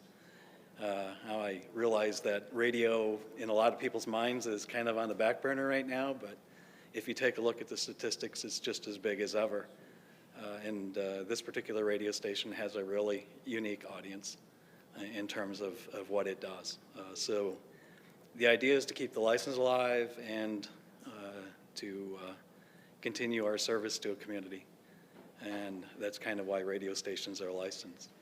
Now, in this application with the city, I have gone to great lengths to keep it as simple as possible because it is temporary. And when I'm talking temporary, you know, we're talking lease, could be 2-5 years. But the idea is, I don't know, I have to apply for this idea with the Federal Communications Commission. They have to approve it, which they haven't done yet, but I'm pretty sure they will. That's why I'm here. We have to renew that every 6 months, and at some point they will say, what are you doing to, you know, get a real location? And then at some point along the way, they will tell us that we can't do this anymore. Now, I can't tell you when that will be. I can tell you I've been close to it a couple of times with other scenarios that I've worked on. So we've got, you know, a window with this site as one of the only sites that we've been able to find that works for this particular application. So that's kind of why I've zeroed in on it. As far as public safety, because it is a less than 60, probably a 60-watt radio station, there's going to be very little, if zero, effect on the community in terms of any sort of radiation, harmful anything. I've picked the size of the antenna to be specific because I got to get a certain amount of signal back to the city of Zion. Also some of the technical stuff around the ground radials helped me do that. So I've got a number of ground radials that I've asked for that will help the efficiency of this to get me the minimum amount of signal back into Zion as I can possibly do. So the idea again is to save this radio station. At this point, we're not sure what to do if you guys don't help us, to be honest. I guess we'll go from there. Commissioners, any questions? Yeah, I got a question. You talked all about the radio station. What does it look like? What does the antenna look like? I mean, if I was a neighbor, that's the first thing I want to know is what does it look like? You're going to barely see it. It's going to be 3 Well, and that's inches. what you're saying that, but can I trust you? I mean, Yes. I'd like to know, I'd like to see it. I mean, It's would it gonna be be- that hard to take a picture of the water tower and show exactly what the tower would Well, look there is a like? picture of the actual antenna in the In your drawings. packets, on the public I'm site, sorry. there's a submission of the antenna structure view and the installation techniques. I can hand this to you. Okay, so it's just strictly guy wires, and I would imagine some sort of a steel Yeah, structure. but I'm going to probably use black rope for the guy wires. Okay. The special rope for guying. And this rope, because it's black, will be less visible both day and at night. So you're not going to see it really from any distance. The size of the top of the antenna is going to be about half-inch tall at the 70-foot point, or half-inch in diameter. At the bottom, it might be 2 to 3 inches at the bottom of the antenna. I'm going to guy it with most likely 4 different angles to the tower, top, close to the top, center, and then lower. We're going to use 2,500-pound concrete blocks to secure the guy anchors so we don't have to dig any holes. So you don't even put foundations down? Zero. This is totally temporary because I can't stay What if here. somebody steals it? I call my insurance company.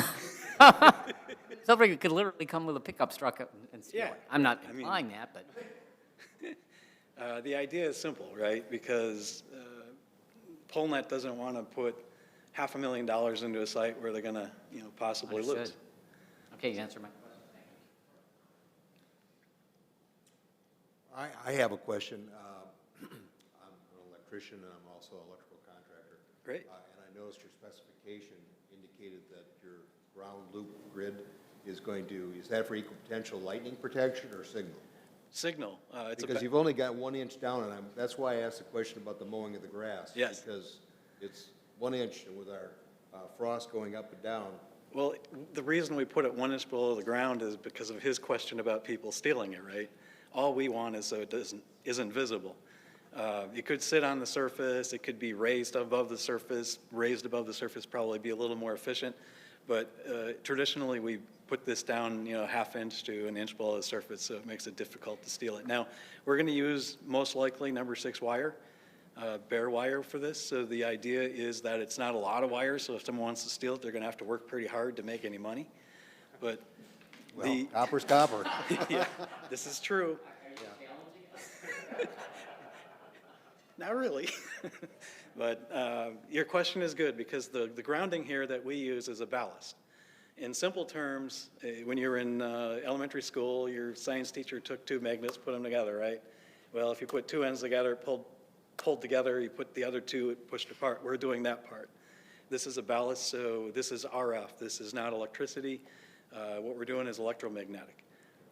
So the ground system is the second part of our radiator, obviously. The vertical part is our positive, and the ground radials are our negative. They also will help us with lightning because we'll have a spark gap between the tower and those wires. That's where the lightning will go if we get hit. At this elevation, more than likely not. I don't think we'll get hit because the trees are taller. Water tower might be taller. There's things that might get hit before we do. So that is minimal, very minimal. Any commissioners, any other questions? Anybody from the audience, would they like to comment for or against? If you could, please come up here and I'll swear you in. You'll have a chance to rebuttal whatever they're saying too. Would you all raise your right hand, please? Do you swear to tell the truth and nothing but the truth? I do. Thank you. Again, when you start speaking, state your name. Before you leave the podium or the front, just make sure you sign in so we can have a track of who's doing what. And tell us your position, too, approval or disapproval. Okay. My name is Gloria Patterson. I happen to live right in front of that water tower. So that was why I got a letter letting me know about this, which I received last Monday. In the last 8 days, I have learned more about radio frequency and electromagnetic than I ever thought I wanted to. And I still know a fraction of what I feel like I probably should know.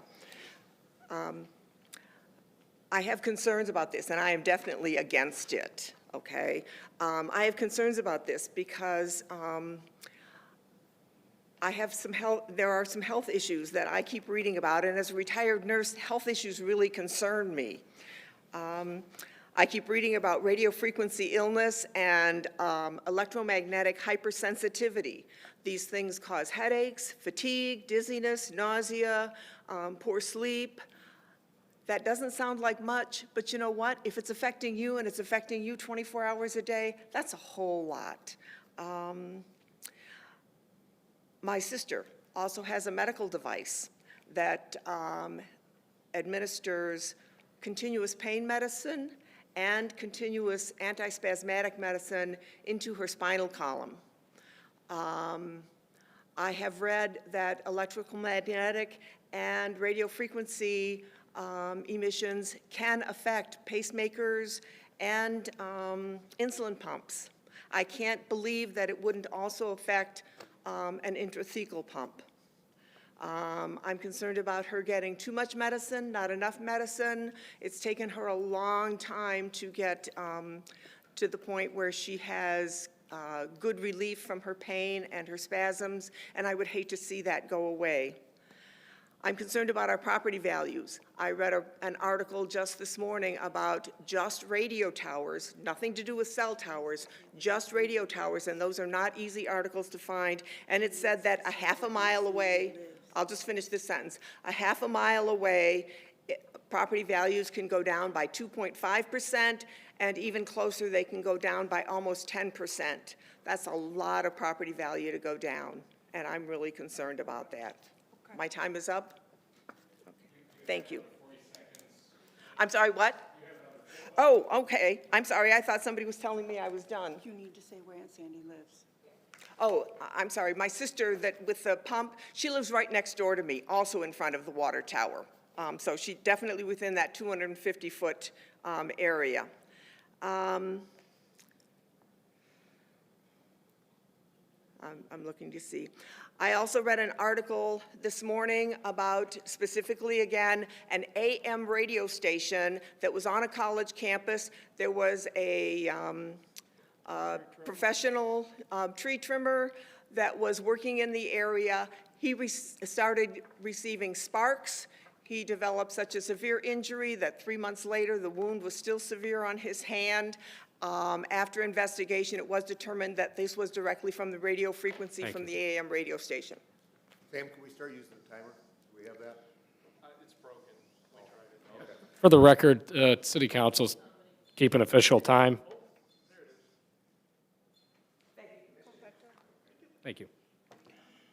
My name is Michael Patterson. I live with my wife Gloria in front of the water tower. During our investigation of PoleNet, they actually, being such a small thing, they actually have 7 different radio stations. 2 FM, the other's AM. The one they want to put up is WPJX AM F1500. It's a Spanish radio station out of Chicago. There's nothing to say that once they get this antenna up, that they won't add additional transmitters or repeaters.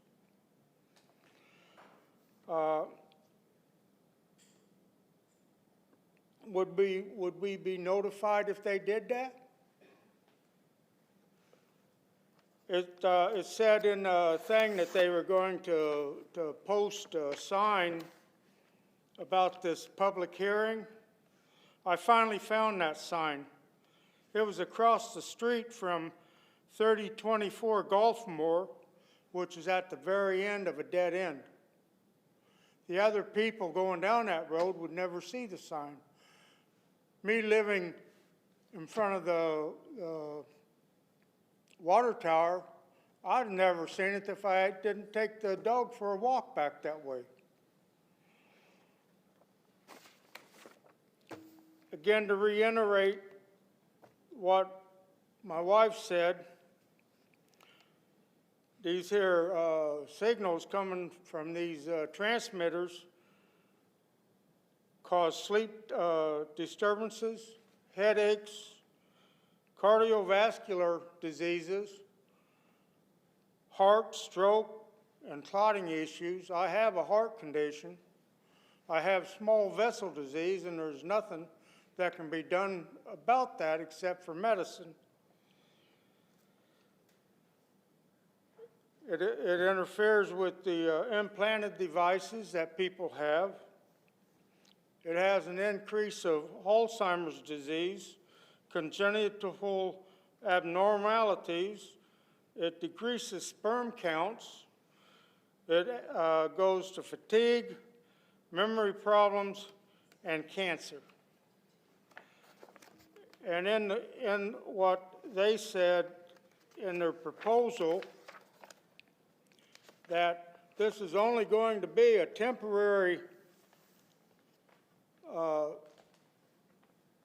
installation unless they and the city of Waukegan decide to increase it. Thank you, sir. Thank you for your comments. Commissioners, any questions from the people so far? Okay, next, please.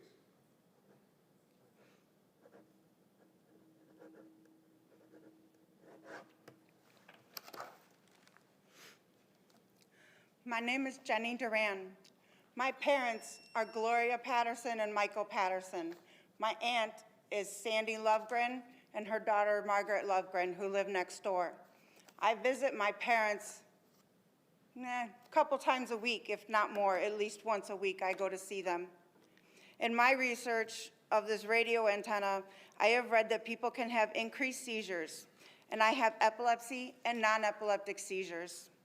I am not interested in losing my driver's license at least for a year, if not more, if my seizures become uncontrollable because this radio antenna's presence. There are so many other, there are so many other disorders like insomnia that I have because of my disability.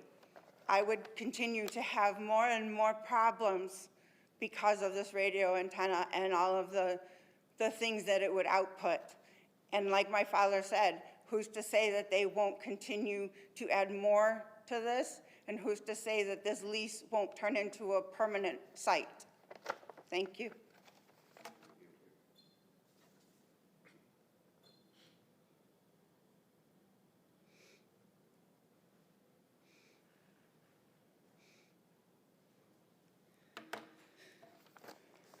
I'll come back.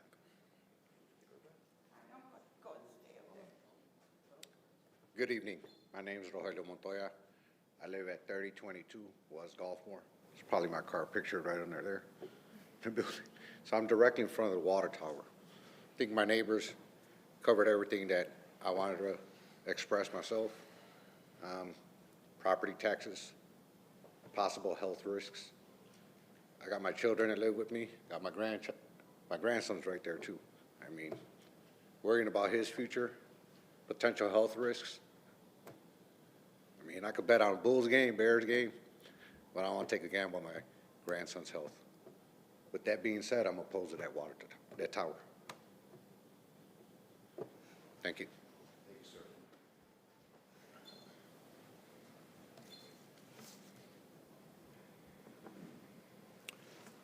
Hi, my name is Victor Duran. There happen to be my in-laws, my wife Jenny. I happen to work at Six Flags Square America as a maintenance for a ride mechanic. So I know how towers work whenever they utilize cables to hold them. They become extremely windy and loud. You hear slapping whenever there's wind. And as far as being secure, sure, they might be secure. But the noise is extreme sometimes. And the fact that they can add a certain amount of power to it at any time, or it could be approved in the future, it will affect Bluetooth devices, radio waves, a lot of things that could affect nearby houses. And my only concern is that in the future, we will be buying that property that belongs to my in-laws. So we don't want to buy a house that is not going to be safe to live there. So I am opposed to that. Thank you for your time. Thank you, sir.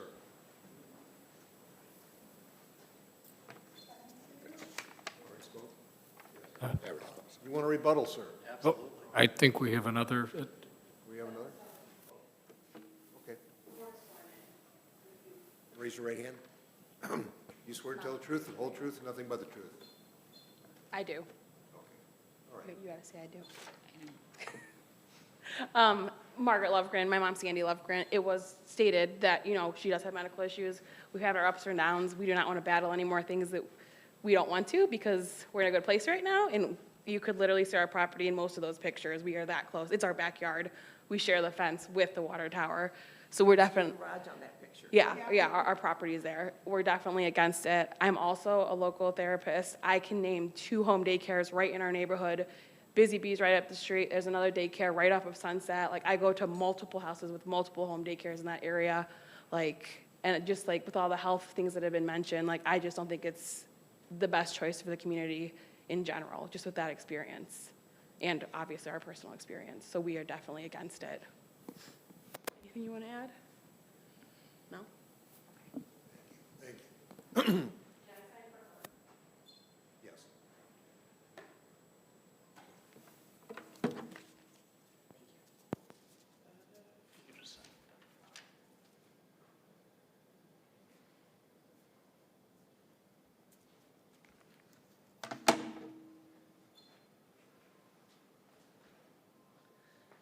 All right, not sure where to begin, but let's just start with the basic physics of what we've got going on right here. The frequency that I'm on is 1500 kilohertz, otherwise known as 1.5 megahertz. The wavelength of this frequency is about 780 feet tall, which means that anyone affected by this radiation would have to be 780 feet tall. Your body doesn't even know that this frequency exists. Now, this is not true with other frequencies. Other frequencies such as this 5G that we've heard about, other frequencies like television, other frequencies that are in the medium to high ends of the megahertz, like 400 up into the gigahertz. These are dangerous frequencies. Why? Because of the size of the wavelength. the wavelength of a gigahertz is this long, right? So when we're talking about 5G, let's talk about the size of your brain, right? It's going to affect, it also absorbs the stuff that is in the gigahertz range, also absorbs into the cellular material. When we're talking about AM broadcast, specifically in the frequency range that we're operating in, this is not true unless you were at, some variable of the wavelength. And that would have to be a quarter wavelength, which is about 120 feet tall, or a half wavelength, which is twice that, or 5/8 wave and go on up. At some point, your body doesn't recognize that this is here. Now, the other side of the physics is that the level of signal that we're going to be sending is so small that I'm going to be surprised, quite honestly, if there is any signal that's even listenable more than 5 or 6 miles away from where we are. The idea here is not to radiate all of Chicago with 50,000 watts. First off, the Federal Communications Commission will never give that to me. It's a 250-watt radio station to begin with. That's the reason why I can use 25% of that to get the 62 watts. In the world of OSHA, as I was the CEO of many broadcast companies, the fence here that I've designed is 10 feet, which is about twice, maybe more than twice the distance that it legally needs to be because of the amount of radiation there, because it's so small. The world of OSHA, if you were within 3 to 5 feet of that antenna, they would say that you could stand there for at least 15 minutes without any sort of effect. You wouldn't want to stay there that long. But once you get outside the 10-foot antenna, OSHA claims that there is absolutely no danger. That's why the fence is there. That's why we have the fence. We are also going to post that it's an RF station. I've had people climb fences, it happens. I've had people climb towers. I've had them climb hot towers. Don't know why they would do that, but they did. So this tower isn't going to be climbable. This tower is not a permanent structure because it isn't going to be a 500-foot tower. It's not lattice designed. There's no concrete foundations. This is not designed in the sense of being ready to do big power. The stuff that you're talking about, the health concerns, would have to do with really a lot of RF.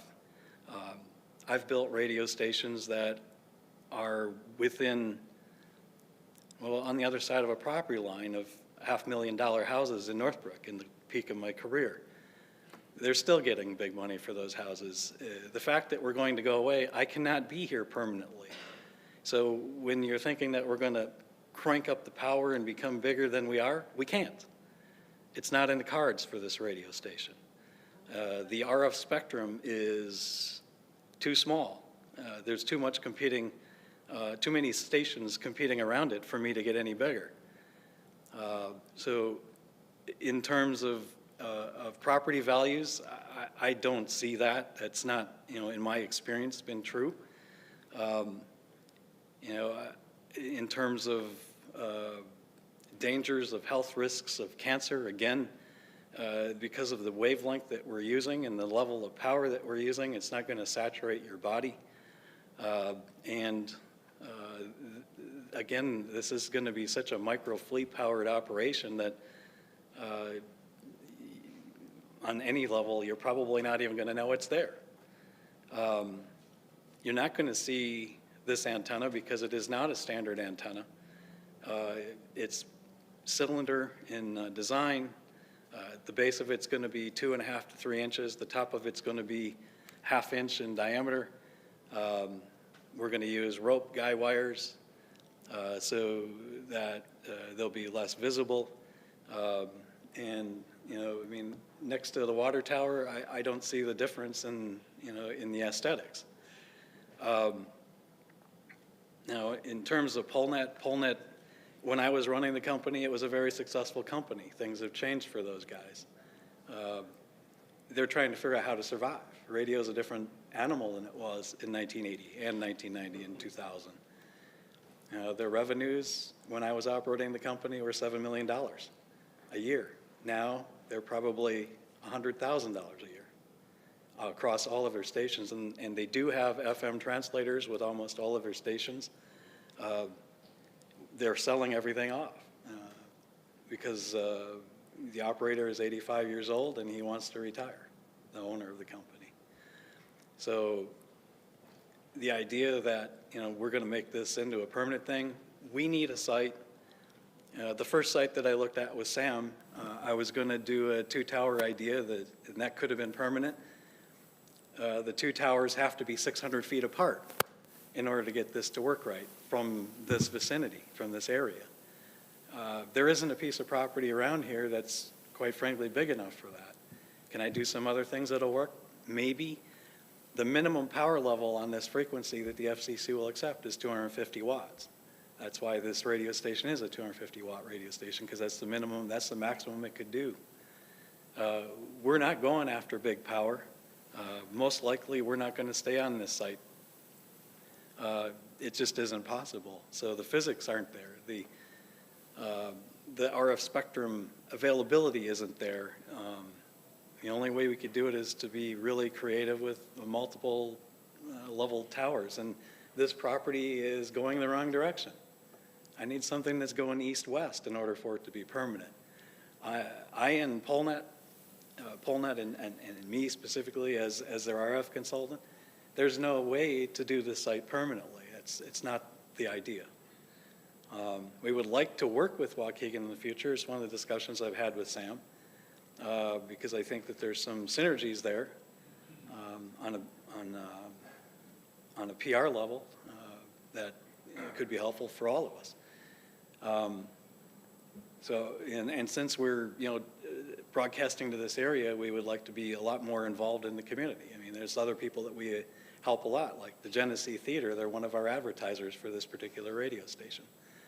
We don't have that many advertisers for this station. We probably have maybe 10 solid advertisers, and they come and go all year long. We don't make a lot of money with the station. This is about a mission. So it's not about being, high profile, very money-oriented broadcaster. We're just trying to survive. Can I ask you a question? Yeah. Can you give us an equivalent? I don't understand the wavelength stuff. I'm sorry, I'm just an architect. Mm-hmm. But can you explain to me, is there things in your house that you could give me an equivalent wavelength and damage to your body, like a microwave, or sitting in front of the TV all day, or sitting in front of the computer screen all day? Would that be equivalent to what we're talking about? A microwave is definitely more dangerous than what I'm going to be doing, because they're using the gigahertz frequencies, the microwave frequencies. And the wavelength on a microwave frequency is about this big, right? So if you're standing in front of your microwave waiting for an egg to be heated up, or a piece of chicken or something, if you're within 3 feet of that microwave, they tell you it's safe, but I don't believe it is. So you're saying it would be more damaging than what your tower is going to do? That's correct. And your And cell if I phones. put this cell phone next to my ear and sit on and talk to Absolutely. it for a half an hour, it's probably going to do just as much damage. Well, that definitely, the frequencies they're using there are the size of your brain. Where's that phone, Okay. right? So You're not lying to me. I am not. Okay. I've studied this stuff for the last 40 years. Can I ask one thing? But when you say that the microwave is worse or the cell phone is worse, you're talking about a few moments of use or a few minutes of use. You're not talking about 24/7, 365. Well, the fence is there for that purpose. After that 10-foot fence, there's no danger, zero danger. You know what, I have to say, how many times during our lives haven't we heard that something was safe, only to find out years later it wasn't so safe? Well, you can look at me. I spend a lot of my time right underneath 50,000-watt radio stations working on them. I'm still here. I'm 61 years old, no cancer. Well, I know a lot of people. So would I do that with a television station? I also operate high rooftops. It's one of the other things I do. I don't spend much time on those rooftops because I can physically feel the heat, right? From the television stations, from the digital stuff that's up there. I operate a lot with government agencies, and the frequencies that governments use are also up in the 400 megahertz. And they're using pretty big power. You can feel this stuff, if you get close enough to it. I was underneath WLS AM 1 week ago, and I was 4 feet away from the main 700-foot tower they have. When I got within 3-4 feet of it, I could feel the energy. I knew it was time to back off. But that's not the power level we're talking about here. You won't experience that with 62 watts. You'd have to stick your tongue on it before you heard, got any effect from this antenna, this tower. The level of RF coming off this thing is so small.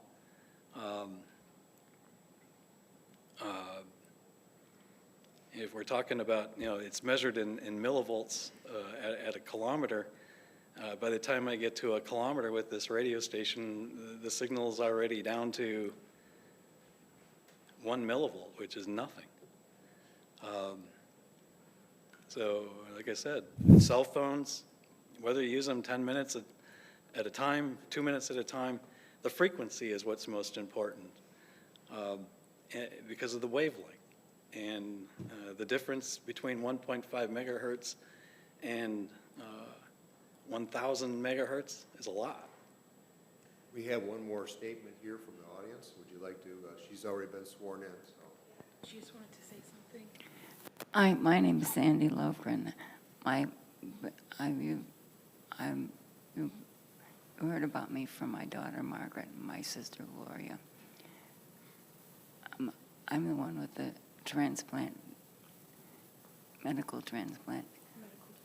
medical device transplant, that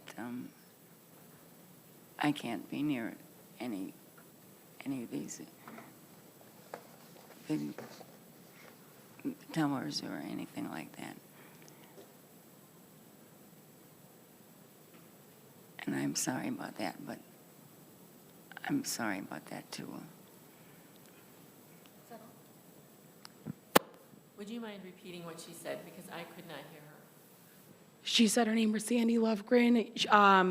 You heard about her from her daughter Margaret, her sister Gloria, and she's the one with the medical device. And she said that you could not be near it because of that.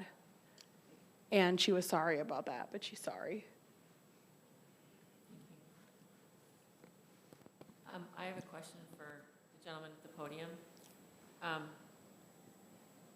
I'm assuming that radio towers operate under FCC guidelines. That is correct.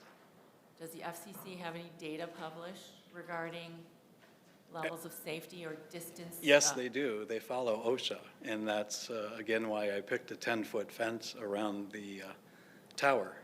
Their guidelines are to keep people out of that radiation area that could potentially be harmful. But then again, you got to consider the power levels and the level of radiation. And there's a mathematical equation for all of that comes up with the distance of the fence. And FCC kind of, their idea of safety and OSHA's idea of safety are similar. Okay, and so we all know that there's talk all the time about cell phones and microwaves and all the things that we use in our everyday lives, laptops and everything. And if the FCC has okayed us to have cell phones, or whoever's supervising us out there, who gives permission for all these electronic devices that we have in our homes, I don't understand why they would say that if they say the cell tower has a safety range and a cell phone has a safety range, and we are okay with doing this, and we're okay with having a microwave to heat up our dinner, it seems to me that this tower is also within the guidelines that the FCC has put out there. I understand that you've read something somewhere. You didn't actually cite any sources. You talked about things you've read and things you've heard, but I don't know where that information came from. We all know the internet. You can find almost anything you want to support whatever your thoughts are about a particular subject. And I'm not saying that it's not a valid point, but we have a government entity that has set up guidelines for how these things are supposed to work. And if there is a study out there that you want to present from a particular organization that has some credentials, you know, that would be helpful. But at this point, I feel like we're looking at, you know, two different levels of information. This is the article that I read that talked about a small AM radio station where the gentleman was injured using power equipment just. Okay, let's look at this tower. Please look at this tower, people. This tower is 20 That is times. not necessarily representative of the station. The article is not just about that one, it is about is radio station safe? Okay. I did read a little bit on this before I came because I wanted to understand because I don't know radio antennas. The thing that I read was, and I have to go look at the source, I can't cite the source to you unfortunately because I looked at a bunch of different places, that in order to be burned in the fashion that you're referring to, you have to be within 2 or 3 feet of the source of the emission. You would almost have to touch it. Specify how close he was. You would have to touch it in order to get burned. Because this RF, unless you are extremely wet, it will not jump from the tower to your hand. I personally have had my hand within inches of 5 and 10,000 and 20,000 watt towers, and I didn't get jumped by the RF. Now, would I want to try that at a 50,000 watt station? Probably not. Okay, you know. so this article is from someone named Vanessa Davison. She's thrilled to welcome you to the Weather Radio Review. She's the proud owner and creator of this website.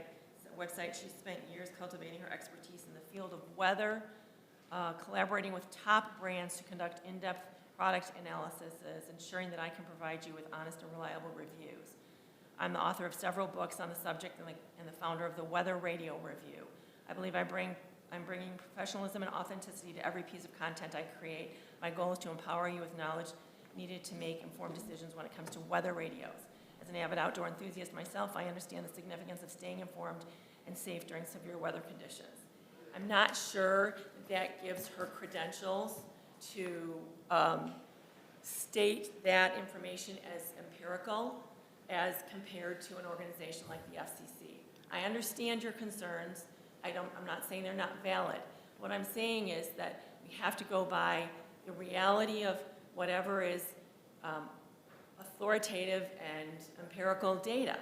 And this to me is not that. It's a person's opinion. And further, I will. The case study towards the end of the article is what I'm specifically referring to. Okay. I will follow the FCC guidelines and OSHA guidelines to the T, because that's what we do. Those are my standards.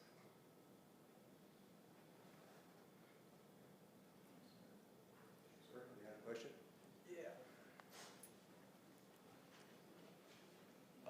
Just a quick question. I'm looking at the picture there. He say that that's a temporary antenna, but I see all that land right above it.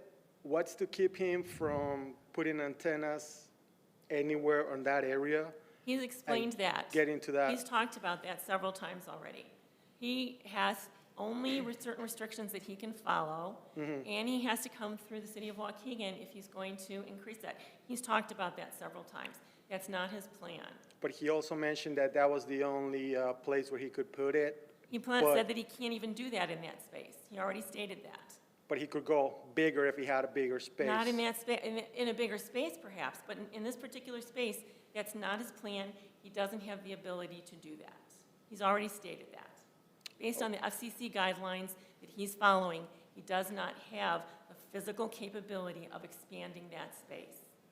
Okay, thank you. 62 watts is the end of the line for this application. Single tower, 62 watts. That's all I can do. I'll second that because we're going around in circles. Call for the question. Do I have a motion, or there's a motion out for approval or disapproval?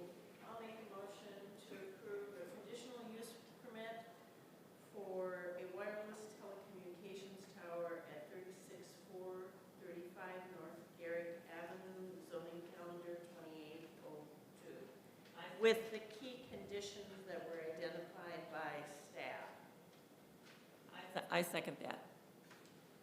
Commissioner Anderson, Commissioner Haynes, second that. No other discussion? Let's have a roll call. Haynes, Yes. Young, Yes. Carlos, Yes. Anderson?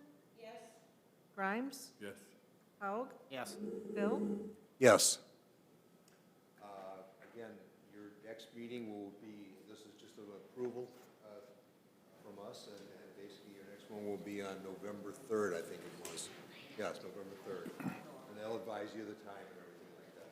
Very good. Thank you. If you have any further questions, please let me know. Thanks so much for your time and consideration. Thank you. I think that it is always difficult when homeowners have invested in their properties, they have lives in their spaces, and all of a sudden something changes. And I think that that's one of the things that we as citizens in this particular commission have to deal with. We have to weigh input, we have to weigh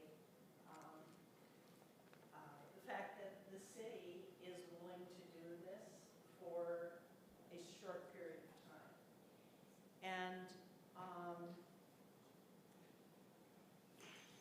it's really important to me to hear what you have to say. But I think what Commissioner Haynes said earlier, having empirical data is important. And as I reviewed literature, I am aware that there are lots of differing data, but I think the empirical data says that this is not problematic. And therefore, I think even though we are going against what you asked, I appreciate that you're here.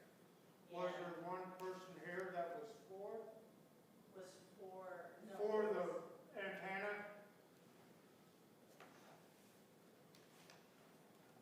It was, yes, yes.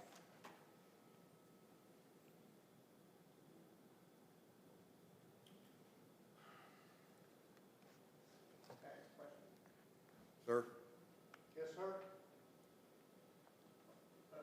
But you said yes, so. Why don't you, want to come up? I haven't sworn in. I haven't sworn in. You swear to tell the truth, the whole I do. truth, nothing but the truth. So, yeah. State your name, sir. My name is Sebastian Jimenez. So his question was, did anybody say yes? So you said yes.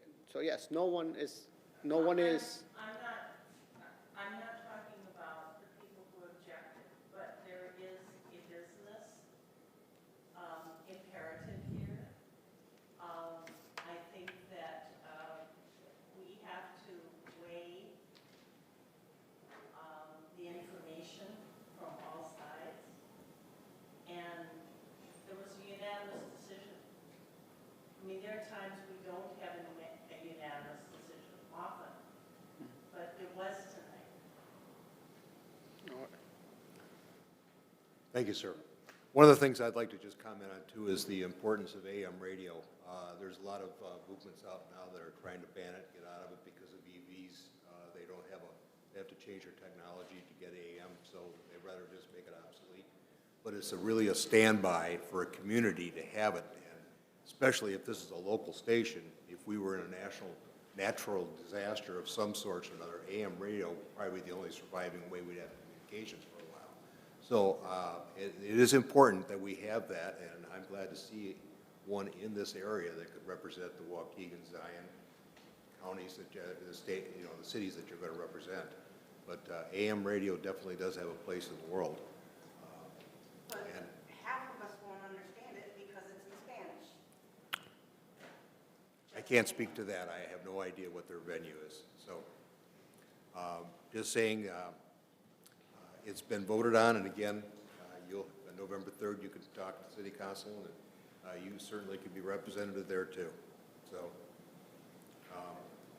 with that being said, It is, what time is it? Too late. Okay, do I have a motion? Absolutely. Can I hear it? Motion to adjourn, please. Second it. Okay. All in favor? Aye. All opposed? Okay, the meeting is over at 9:20. Let the records record that. Thank you all for your representation.